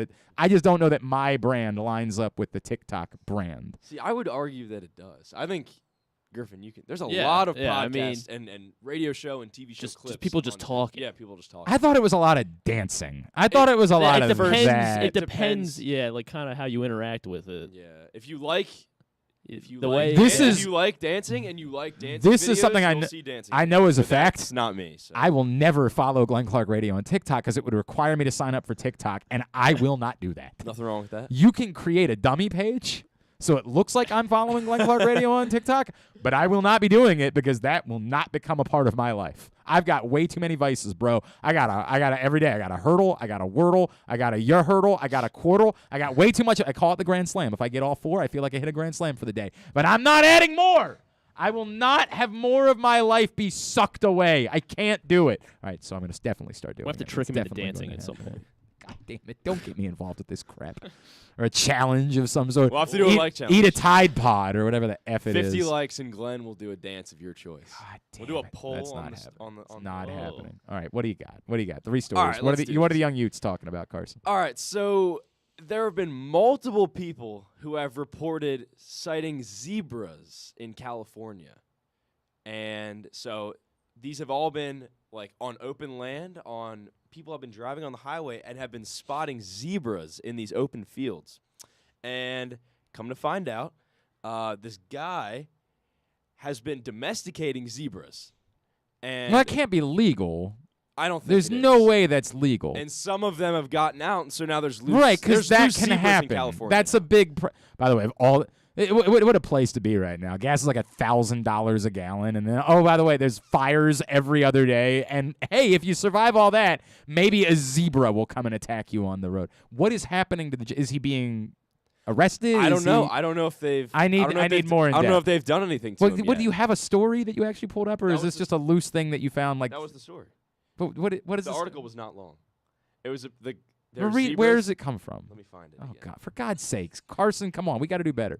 Is this a video of the zebras? Yeah, they're just walking across a dirt road in California, I guess. I mean, they seem docile. Like, they seem to just be chilling. Sure. Well, if they're domesticated, then they should be. Yeah. But this is basically just a horde. Like, look, I am all for You remember that movie Racing Stripes? No. You guys ever I saw most that? certainly do not. What in the F was I guess Racing Stripes? it was like a zebra that became a racehorse. Oh, God. And his best friend was like a fly. It was definitely a kid's movie. Yeah, I remember liking it. Definitely a kid's movie. Of course you liked it. Hang on a second. I got to find this. The guy's got to be in. He's got. Yeah, like, that's not legal. This can't just be okay. Like, I'm all for trying to do wonderful things for animals, but you can't just decide I'm going to domesticate zebras and nothing will go wrong. Like, that can't be the answer to this question. Zebra King. Hang on a second. Yeah, thank you. Dynamite. Incredible tip-in. From the SanLuisObispo.com, the Tribune. I believe it's the San Luis Obispo Tribune. Encounters with wildlife in the mountains above Santa Barbara are not uncommon. Spend enough time, and eventually you're going to see a coyote or a bobcat, a rattlesnake, maybe even a mountain lion or a bear. One certainly doesn't expect to see a zebra. But that's what Marcos Chavez encountered on a recent bike ride. Quote, the zebra started running at me, unquote, Chavez said. Quote, it looked like air came out of its nostrils, unquote. That was like Racing Stripes. Bull? I swear to God. He's not wrong. I don't know. Do you work for the motion picture company that produced Racing Stripes? It just made me think. No one on the face of the planet has ever referenced Racing Stripes as much as you've referenced Racing Stripes. You've watched it recently. No, I definitely have not. I'm bored with the story. I need to know more about Racing Stripes. Perfect name for the movie, though. Yeah, it was. It was a 2005 motion picture, so around the time Back in my prime, around the time I was wearing sweater vests, somewhere around there.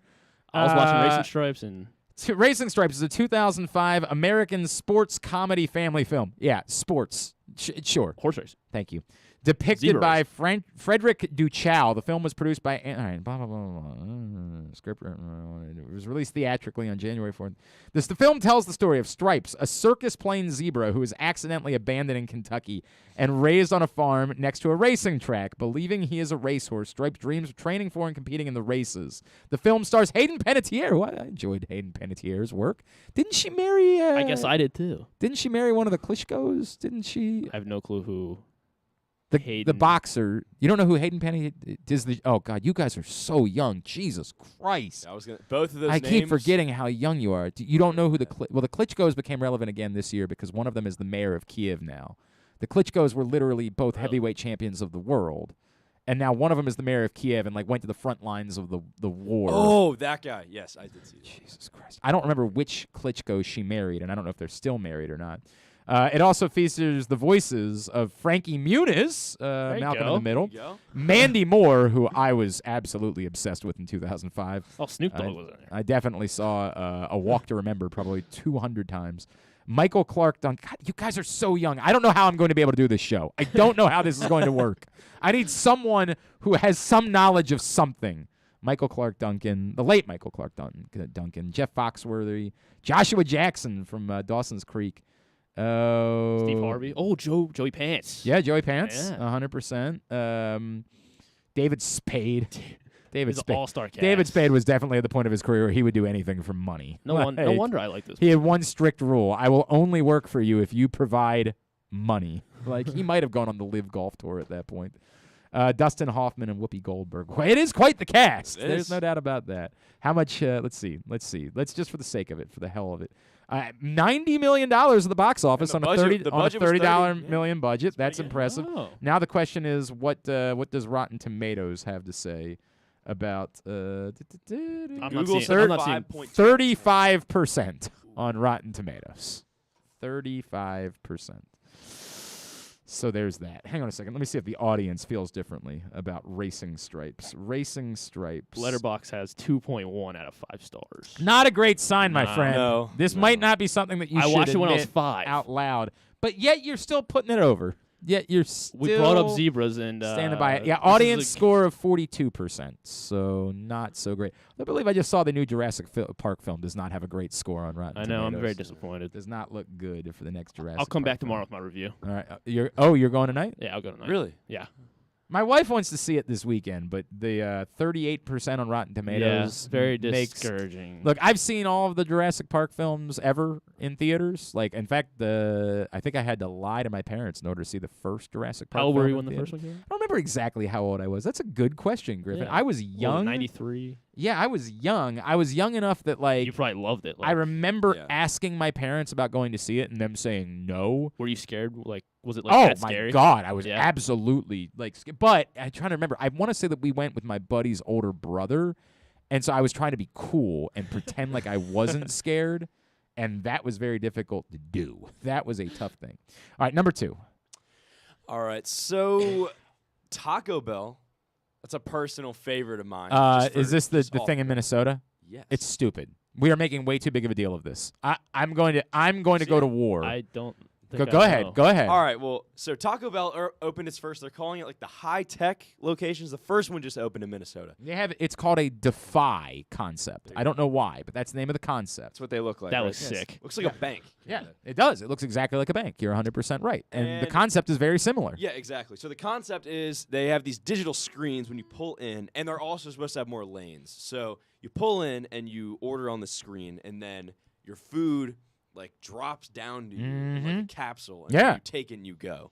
It's supposed to be a lot more efficient. Where in Minnesota? I was just in Minnesota. We need to address. Yeah, why that's the test market though? I don't know. Well, because the people who designed it actually are in Minnesota, so that's the reason for it. So this is the type of thing you guys are rubes and boobs because you are just willing to look at a shiny object and say, "Oh my God, it's new and it's cool and I want it." I mean, this looks very. What happens when they drop down someone else's food down the tube? If you were having your food handed to you by someone, a person, and they handed you the wrong order, it does look like you would immediately be able to say what? You'd be immediately able to say, "This ain't my food." And they'd say, "Oh, you're right. My fault. I'm sorry. Your bag's sitting right here. I just grabbed the wrong bag." But there's no person there to hand you the food. So when the tube opens and it's the wrong food, what do you do about it? I don't know. I guess you just sit there until I don't There's know. I don't know. There's no communication. This is why we have to go.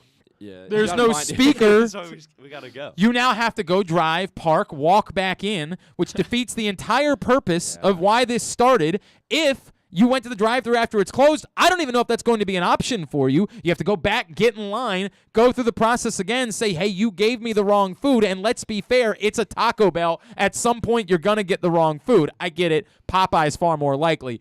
My favorite bit in the world is when somebody says, "I just ordered an 8-piece from Popeyes. I can't wait to open up." It could be anything. Who knows what it is that I got. But this is going to occur. This is the type of thing. You guys are dullards. You're the marks they're looking for because you see, "Oh, Taco Bell. I'm young. I still pretend like Taco Bell's good. I love Taco Bell, and this looks cool, so sign me up." No, this is a bad idea. It's dumb. It improves nothing. It made sense only for COVID when we were all worried about how many people were touching things. But even then, I don't know if you heard, somebody still has to make the food. I'm just because I was just in Minnesota, and this was in Minneapolis, and I was just there. I think it just opened this week, though. Oh, it did. I think it just opened this week. Well, I still could have seen the. Stop it. You all are stupid. This is not a good idea. This is dumb. This is you guys thinking that it's a good idea because it looks cool. It's stupid. And because it involves tubes, and you've convinced yourself that if something involves tubes, it must be cool. This is a bad idea. This is dumb. This is awful. It makes no sense, and you all are marks for playing along with it. Put that on TikTok. Number 3. Number 3, last one. All right. I swear to God, it's going to happen. You're going to open up the tube, and you're going to say, I ordered 6 tacos, and there's going to be a Mexican pizza sitting in there, and nothing else. The shells could also break in the tube. That's one thing. No, they said there's like a hydraulic thing that tries to elevator. prevent that from happening. Like yeah, it's not just like dropping it down. Like a dumbwaiter. But you're going to look there, and you're going to say, what the F do I do now? This is not my food. I have been the guy. I don't know if you remember the famous story of the girl that like went on a date and the guy ordered 100 tacos. I don't know if that was a TikTok thing a few years ago. You remember that? Yeah. I had a buddy named Cotter, and he one time I throw a party every summer, and he showed up one year with 100 tacos, and it was such a baller move. It was so cheap, right? Like it's not you can. Maybe not you guys because you're young, but you can afford 100 tacos. Yeah. And you show up with 100 tacos and you just look like a baller, right? And so I decided I wanted to do that somewhere else. The next event I went to, I decided to do the same thing. So let's say you're the guy who literally orders 100 tacos.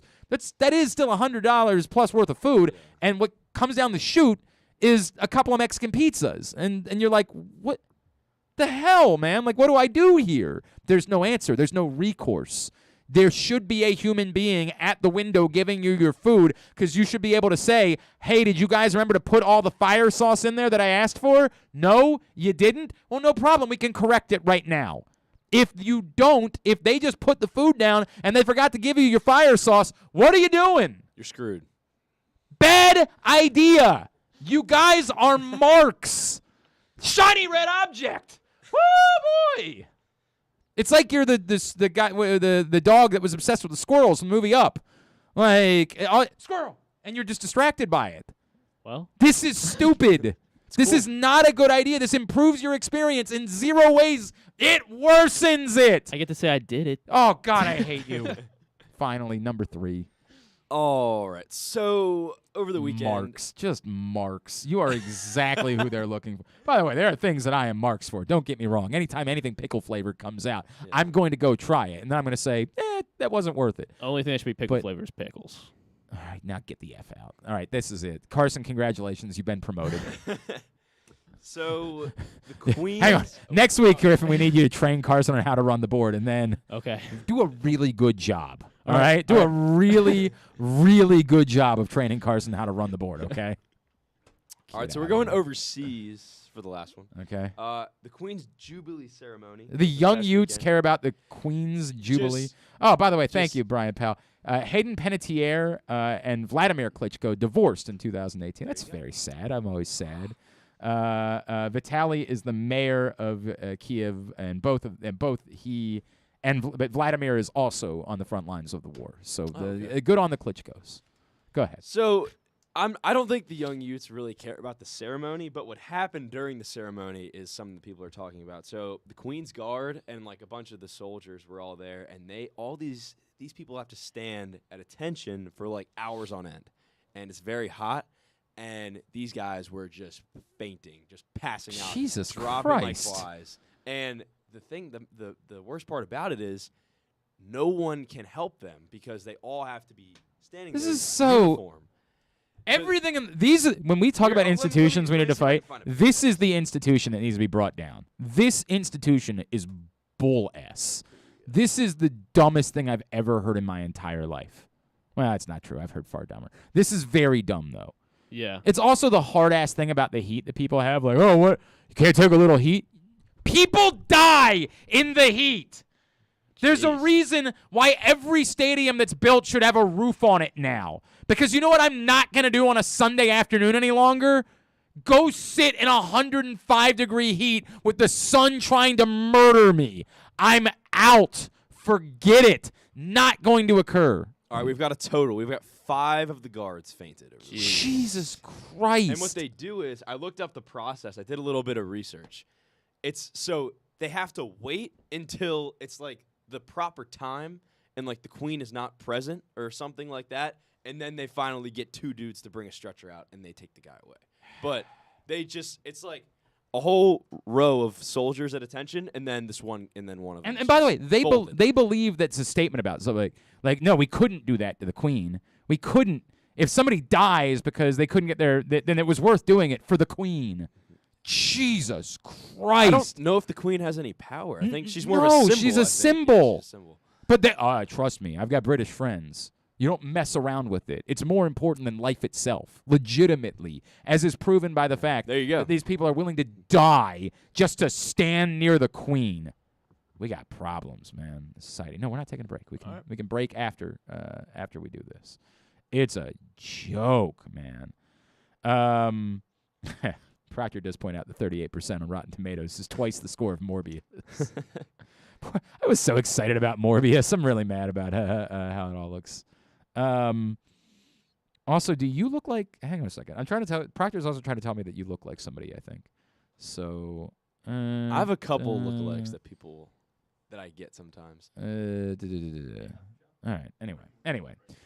Good job. Thank you. I don't know if the young youths care about the Queen's Jubilee thing. I care about the guys passing out. I don't think that specifically young people have very little humanity. They're far more interested in the Taco Bell thing that sucks than they are in, humanity, unfortunately. True. Unfortunately, that's the case. All right, good job, Carson. Thank you very much. You.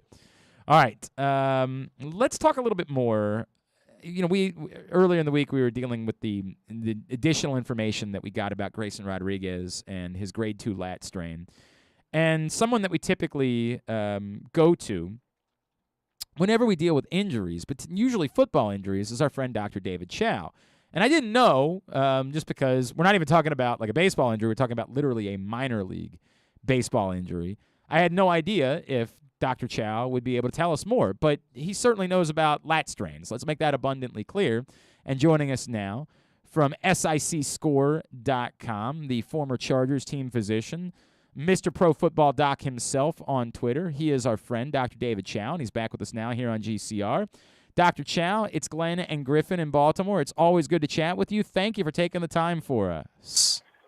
You're welcome, and I'm thrilled to chat with you primarily not about Ravens. Right, yes, for a change. Usually I'm the bearer of bad news for that. But, yes, and thanks for asking about baseball. Look, I've covered baseball some in my career as a team physician.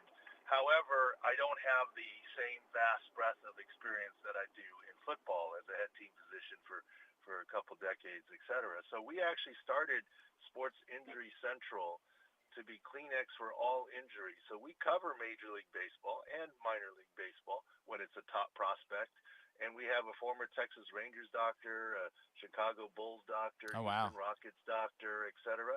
So we have a panel of pro team doctors now that we consult with, kind of taking the pro football concept wider. And hopefully there won't be so many injuries in the Baltimore area. But we even have a preseason injury preview that actually got quoted in Ravens.com, where we were a little bit pessimistic on J.K. Dobbins. Ravens.com That's not okay. Quoted us. That's very much not okay. Let's come back to that in a second because we're not all right with that, Doc.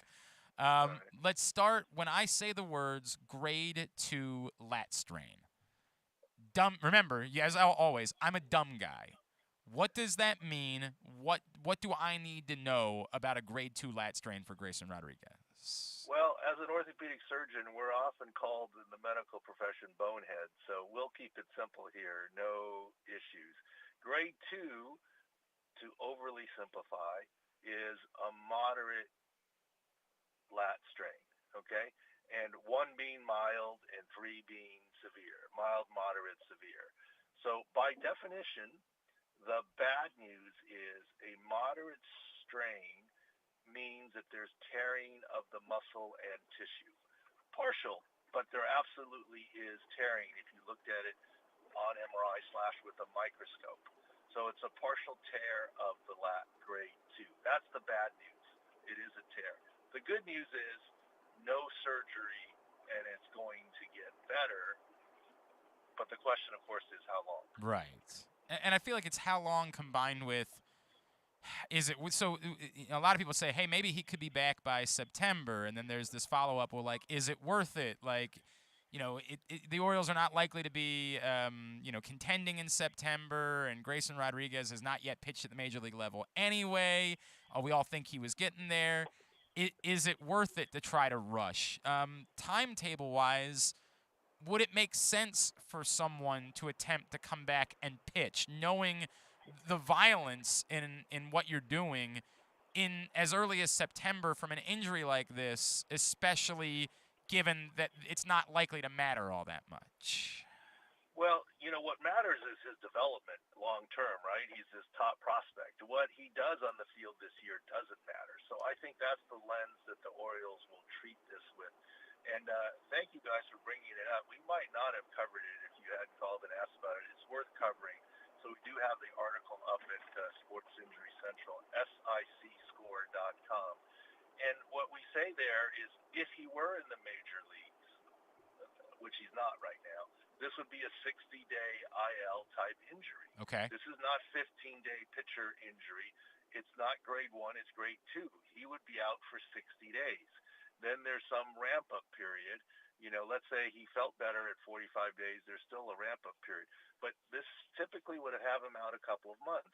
If you have him out a couple of months and it's early June, this takes you into August, and here comes September by the time you're ready. Is it worth it to ramp him up in that way, or do you rest for the next season or sort of slow the rehab process down and be careful? What you don't want to do is what's happened or what has seemed to happen to Jacob deGrom, the Mets pitcher, the end of last year, middle of last year. He's got this, he's got this, he's got that. We don't think it's ulnar collateral. Now it's partial ulnar collateral. There's a shoulder issue. And then he comes into this year with a scapular stress fracture. Injuries beget injuries, and the worst thing that you could do for a young rising pitcher is return him too early. His mechanics are changed, and now you have an elbow issue or a shoulder issue. Right now it's just an upper back lat issue. It is part of the throwing motion. You can't push him on this, and looking long term is what's best for him and what I would expect the Baltimore organization to do. He is Dr. David Chao, we're going to link to the article at sicscore.com that they wrote about Grayson Rodriguez. We'll get that on our Twitter, at Glenn Clark Radio. And, Doc, you guys reference in there a similar injury for Dak Prescott, but as you said, the quarterback is, as much as both of them are throwing balls, there are differences between playing quarterback and being a pitcher, and the velocity and what it requires, and why maybe the recovery would be a little bit different for a quarterback than for, a guy who throws the ball, roughly 100 miles an hour. Well, last season, at the beginning of the season, Dak Prescott had a lat strain. I get he's quarterback versus pitcher, but that was also mild, probably grade 1, and he missed essentially all of preseason. Well, kind of everything that Grayson Rodriguez does right now is preseason, right? Because he's not in the big, so you want to be careful with him. And he's a grade 2, so I think that's where it is. And the other difference between quarterback to point out is the effort on your throws. A quarterback in a game or in a practice isn't typically throwing near max, trying to throw into a tight window. It's more about timing and ball placement and throwing to the right spot, not necessarily putting it on a line. So it's much different than throwing in the mechanics for a quarterback and a pitcher. That's why you have to be more cautious, even so, with pitchers and what's going on. Is it something that we should be long-term concerned about? Like, again, even if we just say, hey, sacrifice this year, give him more time to recover, is there any reason to think that this will alter how Grayson Rodriguez pitches, or whether his velocity is what makes him so enticing? Right? There's a lot of things that make him enticing, but particularly his velocity. Is there any reason to have long-term concern because of an injury like this? Isolating a lat strain is not of any long-term concern unless there's something with his mechanics that predisposes him to issues or injury. And Okay. I'm quite sure the Orioles will look over that. In and of itself, the lat strain doesn't bother me at all long term. But why it came, it's a fluke. Okay, it's here. It's going to be fine. If there's something mechanically that he's doing that's causing it, that's the only time you might be concerned. I'm going to ask you one that it's totally understandable, Doc, if you say, hey, that one is not in my wheelhouse. But, one of the things that we're worried about with Grayson Rodriguez is he's never pitched more than 100 innings in a year. And if he doesn't pitch the rest of this season, and they prioritize, opening day next year, and he's in the rotation for the Orioles, a starting pitcher, you're hoping that a guy like that could go 200-some innings. Medically, does it make sense? I keep trying to explain to people, it just doesn't seem right to me. It seems like there's no way that you can ramp up from having never pitched more than 100 innings to as many as 200 innings. That's crazy. Does medically it sound like that's a bad idea in the development of a pitcher? Well, I think you have to look at on a day-to-day, week-to-week basis. I mean, look, it's probably not a great idea if he's only got 50 innings to pitch him if he's fatigued in some way, shape, or form, right? Sure. So you just have to look and see the situation and take it game by game, situation by situation. I'm not a big fan of saying, okay, he hasn't pitched more than 100 innings, so we're going to put an artificial limit of 120 on him. Well, look, that limit might be 80 depending on his situation, or it could be 180 depending on how he's feeling and what's happening. So I think to just look at analytics and say, in general, people shouldn't do this, it gives you a picture, but I think you have to look at it on an individual basis, looking at his mechanics, what he throws, how he's throwing, his effort, how he's feeling, what his pattern is. And yes, there are ways to analyze his throwing mechanics. And if your mechanics are still good, then, he's in good position to not be injured and potentially continue. All right. Now, let's go back to what you said earlier, which is you're not so bullish about J.K. Dobbins. And that's not okay because we're ready for J.K. Dobbins to be the biggest star in all of football this season. Why are you maybe a little bit more apprehensive about J.K. Dobbins as he comes back from an injury this year, Doc? Yeah, and for the complete answer, 6 score, and you can search J.K. Dobbins. We have a whole fantasy profile series. And the concern is that it's not all ACLs are the same. And you can't say, well, this kid did this from his ACL and he's fine. It's reported as an ACL, but it's what else in addition to the ACL that helps determine sometimes the recovery.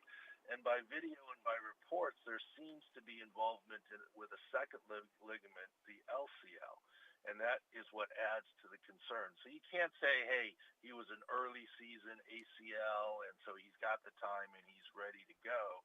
I think that LCL component adds to what's happening here, which is why we right now have him at a lower 6 score. And what we do with 6 scores is say expected output from projections. In the 90s, you're good. You're pretty healthy. But the lower you go, the lower our expectations for the season. And right now, I think he's more in the 70 range. And we'll see. We'll see how he does. We'll see how he moves. I'm sure there'll be lots of video popping up. But there's some caution here that because it's more than just an ACL. Is there something that we can watch out for? Like, again, the dumb folks, there's something we can watch out for as we see him in practice and say, hey, if he's doing this, that's probably a pretty good sign? Well, look, they're all great athletes. And this happens all the time. People put out a video. Okay, let's take, for example, Odell Beckham last year. Sure. About this time, put out a video on a treadmill saying, and everyone jumped on how well he was doing. I commented and saying, I'm not sure he's doing that well because straight line running is not the issue. It's deceleration and cutting. And OBJ actually replied to that and agreed that he wasn't there yet. These guys are great athletes. Anytime you put out a video and see them running, it's unbelievable. Look, about a month ago, Michael Thomas put out a video from the Saints with some straight line running, and everyone thought, oh, he's doing very well. And we wrote and said, I'm not so sure. I still see a hitch in that gait. And, projections based on timeline and his 2 ankle surgeries, and he's still not 100% by looking at this video. He may be the Saints' number 3 receiver this year behind Jarvis Landry and Chris Olave. And guess what? He showed up at minicamp, and he wasn't allowed to work out. Okay, you're right. I hear you. All right. And I hate to be the bearer of bad news. And look, I'm just trying to give it to you. You can't be perfect. Give it to you as they see it. Look, coaches have to do their jobs in teams. I mean, you guys probably remember the last 4 weeks of the season. Lamar Jackson, every week it was, we think this is the week he's going to play. He's going to, he's closer and all this anticipation. We call coach speak. And look, that's John Harbaugh's job, so I'm not hating on him. But our job is to give it honestly. And every week we said, no, he's not playing. And we said it on Monday. And, of course, come Friday, the report would come out he's not playing. And so that's kind of what we try and do. I hear you. Decipher the signals. No, it's driving me. Well, can I get a 30-second answer on? Do you think that Julio Jones has anything left at this point, or is that just done? Well, Julio Jones, I think he's an unbelievable receiver and physically there. But age-wise is the question, right? I mean, he's had a string of things, and Father Time is undefeated. And it's one thing to play quarterback into your 40s, but wide receiver is a whole different ballgame. There's no doubt about that. All right, and then you seeing something about Steph Curry?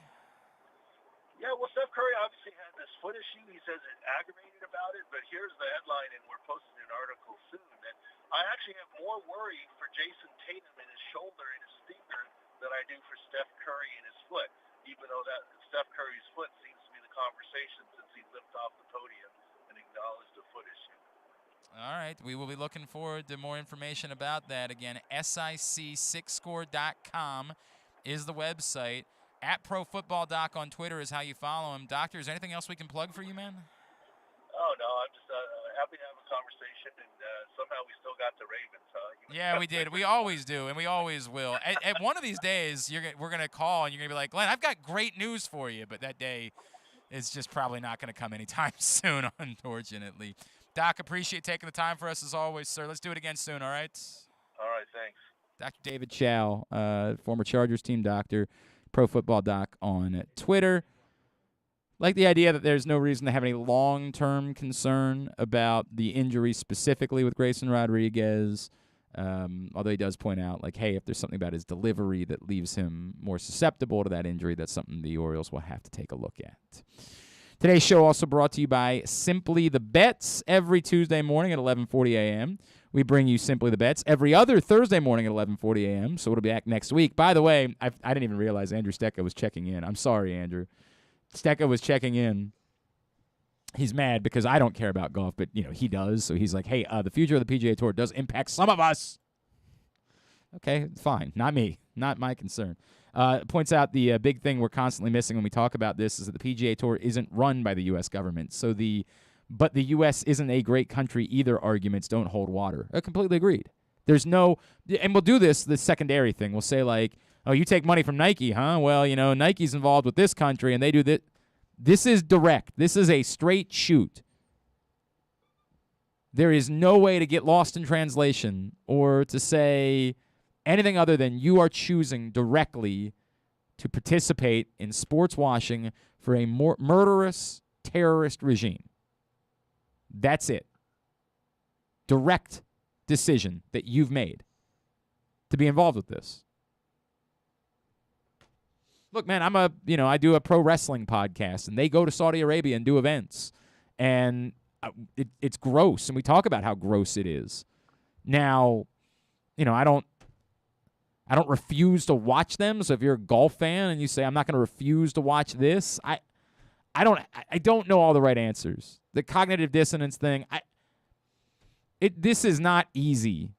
It's not. It's like what I talk about with, like, it's easy for me to say I won't listen. I love the Ignition remix. It's one of my favorite songs ever made, but I'm okay saying I know enough about R. Kelly now to say as much as I love that song, I'll never listen to it. I'll never hit play on it anywhere because I don't ever want to see Robert Kelly get another penny for that song ever again in his life. Despite the fact that it was my go-to at karaoke for years. I love that song more than I love much of anything else in music, but I won't do it. I don't feel the same way about Michael Jackson because I just think there's enough gray area there that I don't know with certainty whether or not Michael Jackson was actually a monster. Might have been. There's certainly been plenty of accusations that have been made, but like that documentary that looked to be so damning, within 24 hours, the damning information that was presented was kind of ripped apart because there were factual inaccuracies in what these people were saying. So I don't know if you're a golf fan, whether you watch if you want to watch it, I don't know. I don't have the answers for you. But if you're taking money, you know exactly what you're taking money to do. Come back in. We will get a tidbit and Tubi to wrap it up for the week. It is a Thursday edition of Glenn Clark Radio. Sports fans, the wait is over. The all-new FanDuel Sportsbook is now open at Live Casino and Hotel in Hanover, Maryland. This is your chance to win big right in your own backyard. Bet on every sport with self-service kiosks and watch all of the action from the best seat in the house. Make every moment more at the all-new FanDuel Sportsbook at Live Casino and Hotel in Hanover. Please play responsibly. Gambling problem? Please call 1-800-GAMBLER or visit mdgamblinghelp.org. Are you ready, soccer fans? This summer, the English Premier League returns to Baltimore. Arsenal, Everton, square off in the Charm City match, July 16th, under the lights at M&T Bank Stadium, home of the Baltimore Ravens. This is your only opportunity to take in a Premier League match this summer in the Mid-Atlantic region. Individual and group tickets are on sale at BaltimoreRavens.com. The biggest pro wrestling stars today and all time all have one thing in common. You've heard them on Jobbing Out. Matt and Nick Jackson, the Young Bucks. Thanks for having us, man. Appreciate it. The great Kurt Angle. Thanks for having me on the show. I appreciate it. Matt Riddle. Yeah, man. Thanks, man. The champ, Drew McIntyre. Oh, thank you for having me. The great Ron Simmons. Keith Lee. Appreciate you guys having me, man. Bill Goldberg. My pleasure. Charlotte. Thank you so much for having me. Mick Foley is with us. This is the greatest name for a wrestling show I've ever heard. MJF. I'm glad you're happy I'm on this show because I'm freaking miserable. Le champion! Chris Jericho. Le champion. AJ, Aaron, Brandon, and Glenn are talking pro wrestling every week on Jobbing Out. Find it at PressBoxOnline.com/radio, iTunes, and SoundCloud. Stan the Fan here, welcoming back one of my favorite sponsors, the Costas Inn. And everybody around Baltimore knows that the Costas Inn is a great place to go and grab crabs, steaks, salads, soups, whatever's on your mind to eat in person. But did you know that the Costas Inn has upped their game? They are now one of the premier takeout places in Baltimore. Give them a call now to order your food, 410-477-1975. That's the Costas Inn over 4100 North Point Boulevard. The latest edition of Press Box is available now. On the cover, Luke Jackson profiles Orioles catcher Adley Rutschman, diving into where his passion for baseball and for catching comes from and how he uses that passion to elevate those around him in the Orioles organization. Also inside, Bo Smolka takes a look at how the Ravens' 2021 draft picks can make progress in year two, and Glenn Clark offers a very unique tribute to former rival Mike Krzyzewski that all Maryland fans can appreciate. Press Box is available for free at over 500 area locations, including 60 Royal Farm stores, and you can always find the entire edition as well as the best daily coverage of the Orioles, Ravens, and Terps at PressBoxOnline.com. To follow the show on Instagram, it's just Glenn Clark Radio. And to follow the show on OnlyFans, wait, I don't think you're supposed to know about that one. Any hoodle. Take it away, boys. All right, winding down for a Thursday edition of the program. Let's get a tidbit brought to you by the FanDuel Sportsbook at Live Casino and Hotel. Again, game for tomorrow night in the FanDuel Sportsbook. UFC 275 on Saturday night. Reserve your spot. Big crowds expected for both. So if you want your own table, great food, access to the 61 self-service kiosks. If you want reclining chairs for you and your spouse, you and some buddies, whatever it is, email events@sportssocialmd.com.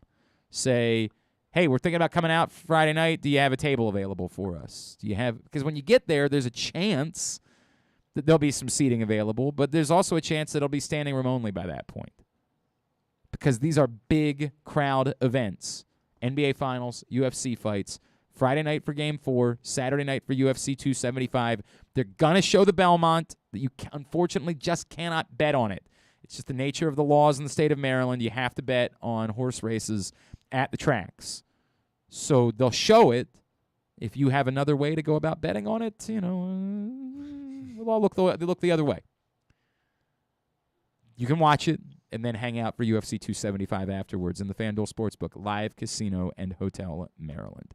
What you got tidbit-wise? All right, so we'll go ahead and plug the Tuesday show, Simply the Bets, once again. If you were listening, do you remember what Aaron Oster's love bet was? His love bet, what?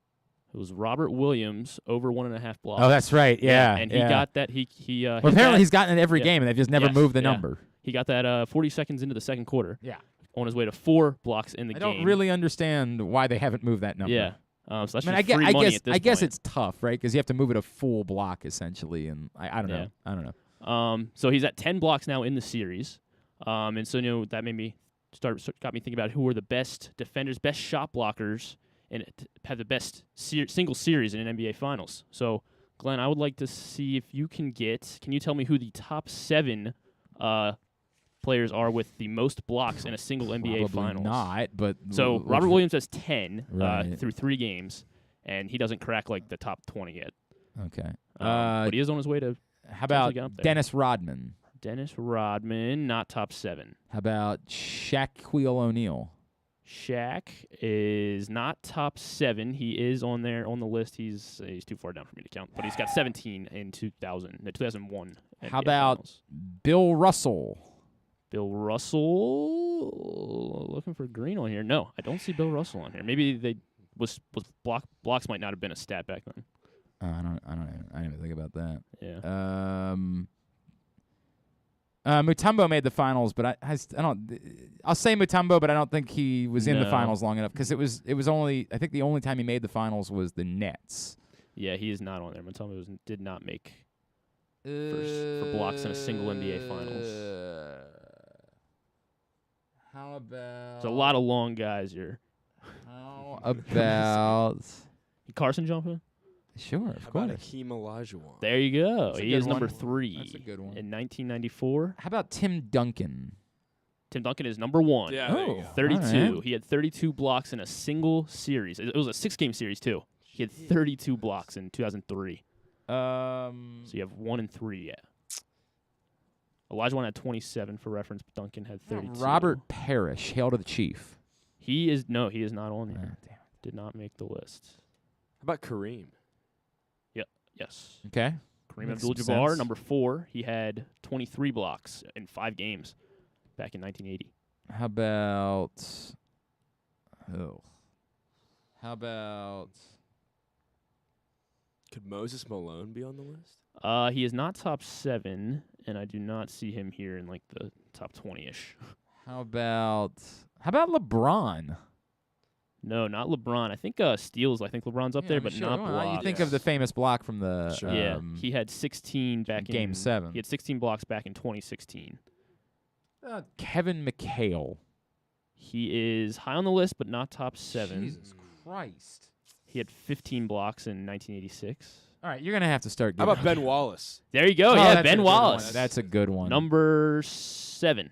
No, number 6. Number 6, Ben Wallace. How about Draymond? No, Draymond Green not on Jesus Christ. I'm getting my ass kicked. Carson's got 3 of them. There is, let's see. We got 2 left. One guy from this millennium, and then you have 3 left total. That's not helpful at all. 2001. But you're saying it's one guy, and then the other 2 are... So basically, I thought it was we should be more. naming players from ever, is what you're saying. Yeah, you should. You're not zeroing it down in any way. Pau Gasol. No, not top 7. He is high up, though. He had 18 back in 2010. Great. Helpful. How about Alonzo Mourning? No, he is not on there. I mean, they were... He actually, now that I think about it, he didn't even play when they made the finals. Good moral support there. Yeah, he was. It was solid moral support. Yeah. How about Tyson Chandler? No, not Tyson Chandler. I gotta remember if he even. No, Yeah, I don't know if he played in the finals. Yeah, I like. With the Oh no, Mavericks, with Mavericks? Mavericks. Oh, Yep, yeah. 100% with the Mavericks. Well, it's funny too because I was about to say DeAndre Jordan, but I'm like, no, he wasn't. That was Tyson Chandler. God. And Mutombo might have played in the Sixers finals now too. Now that I think about Yeah, it. in 01 or 0. Yeah, but that was a 5-game Somebody series. from the 90s, a player from the 90s. Horace Grant. No, he was in good Space guess. Jam. Sean Bradley. Who was the rest of them in Space Jam? It was Sean Bradley. It was Muggsy Bogues. I don't think it was Muggsy Bogues. No, it wasn't Muggsy Bogues. It was. Oh God, who are the others? Oh my God, why am I blanking on who the others were? It wasn't David Robinson. Oh, that was another good one. Why do I remember Sean? Why is that the one? Just because he's freakishly tall. A New York Knick. Oh, it was Ewing? Yeah, Ewing. Ewing It's is only a little number surprising 2. He had because 30 blocks in that's 1994. That's surprising considering they didn't do so well. He had 4.3 blocks a game in that series. That's 7-game series. All right, All so right. then you have one more player from the 70s. All right, we just give me. We got. All right, we so got it. Bill Walton. Oh. 22 in yeah. 1977. Dwight Howard rounds out the top 7. He had 20 blocks. In 5 games, he had 20 blocks. Was that the one that lost to Yes. L.A.? Wow. Yes. Jeez. Yeesh. I mean, he was the one player. Yeah, they that had. was that was it. It was him and Turkoglu. It was. That's pretty It much was not good. All right. Very good. Tubular. You know what? I've got all the sponsors. I don't even. It's brought to you by me.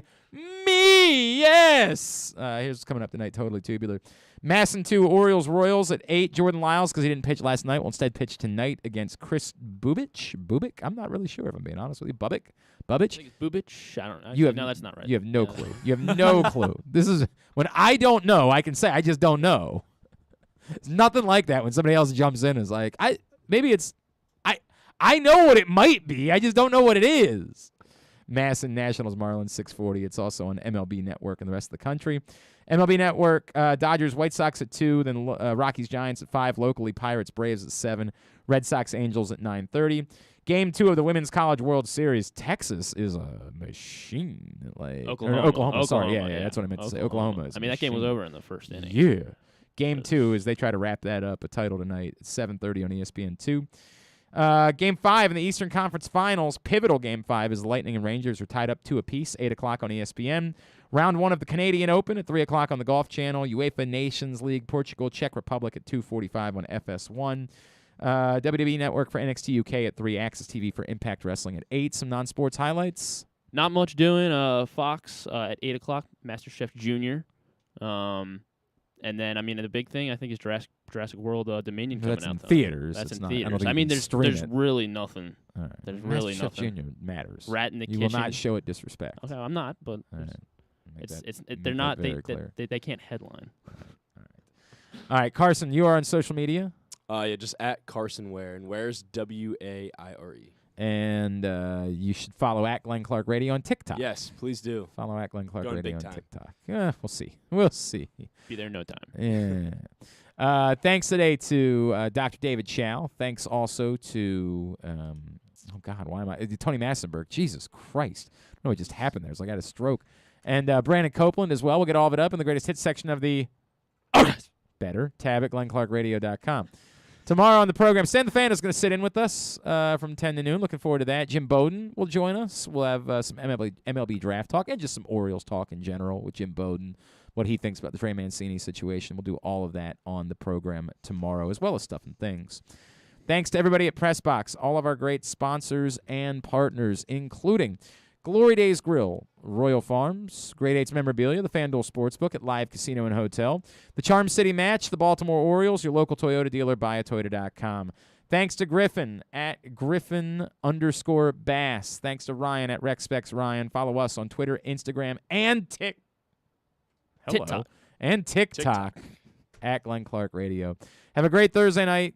Go Birds. Duke sucks. Ohio State sucks too.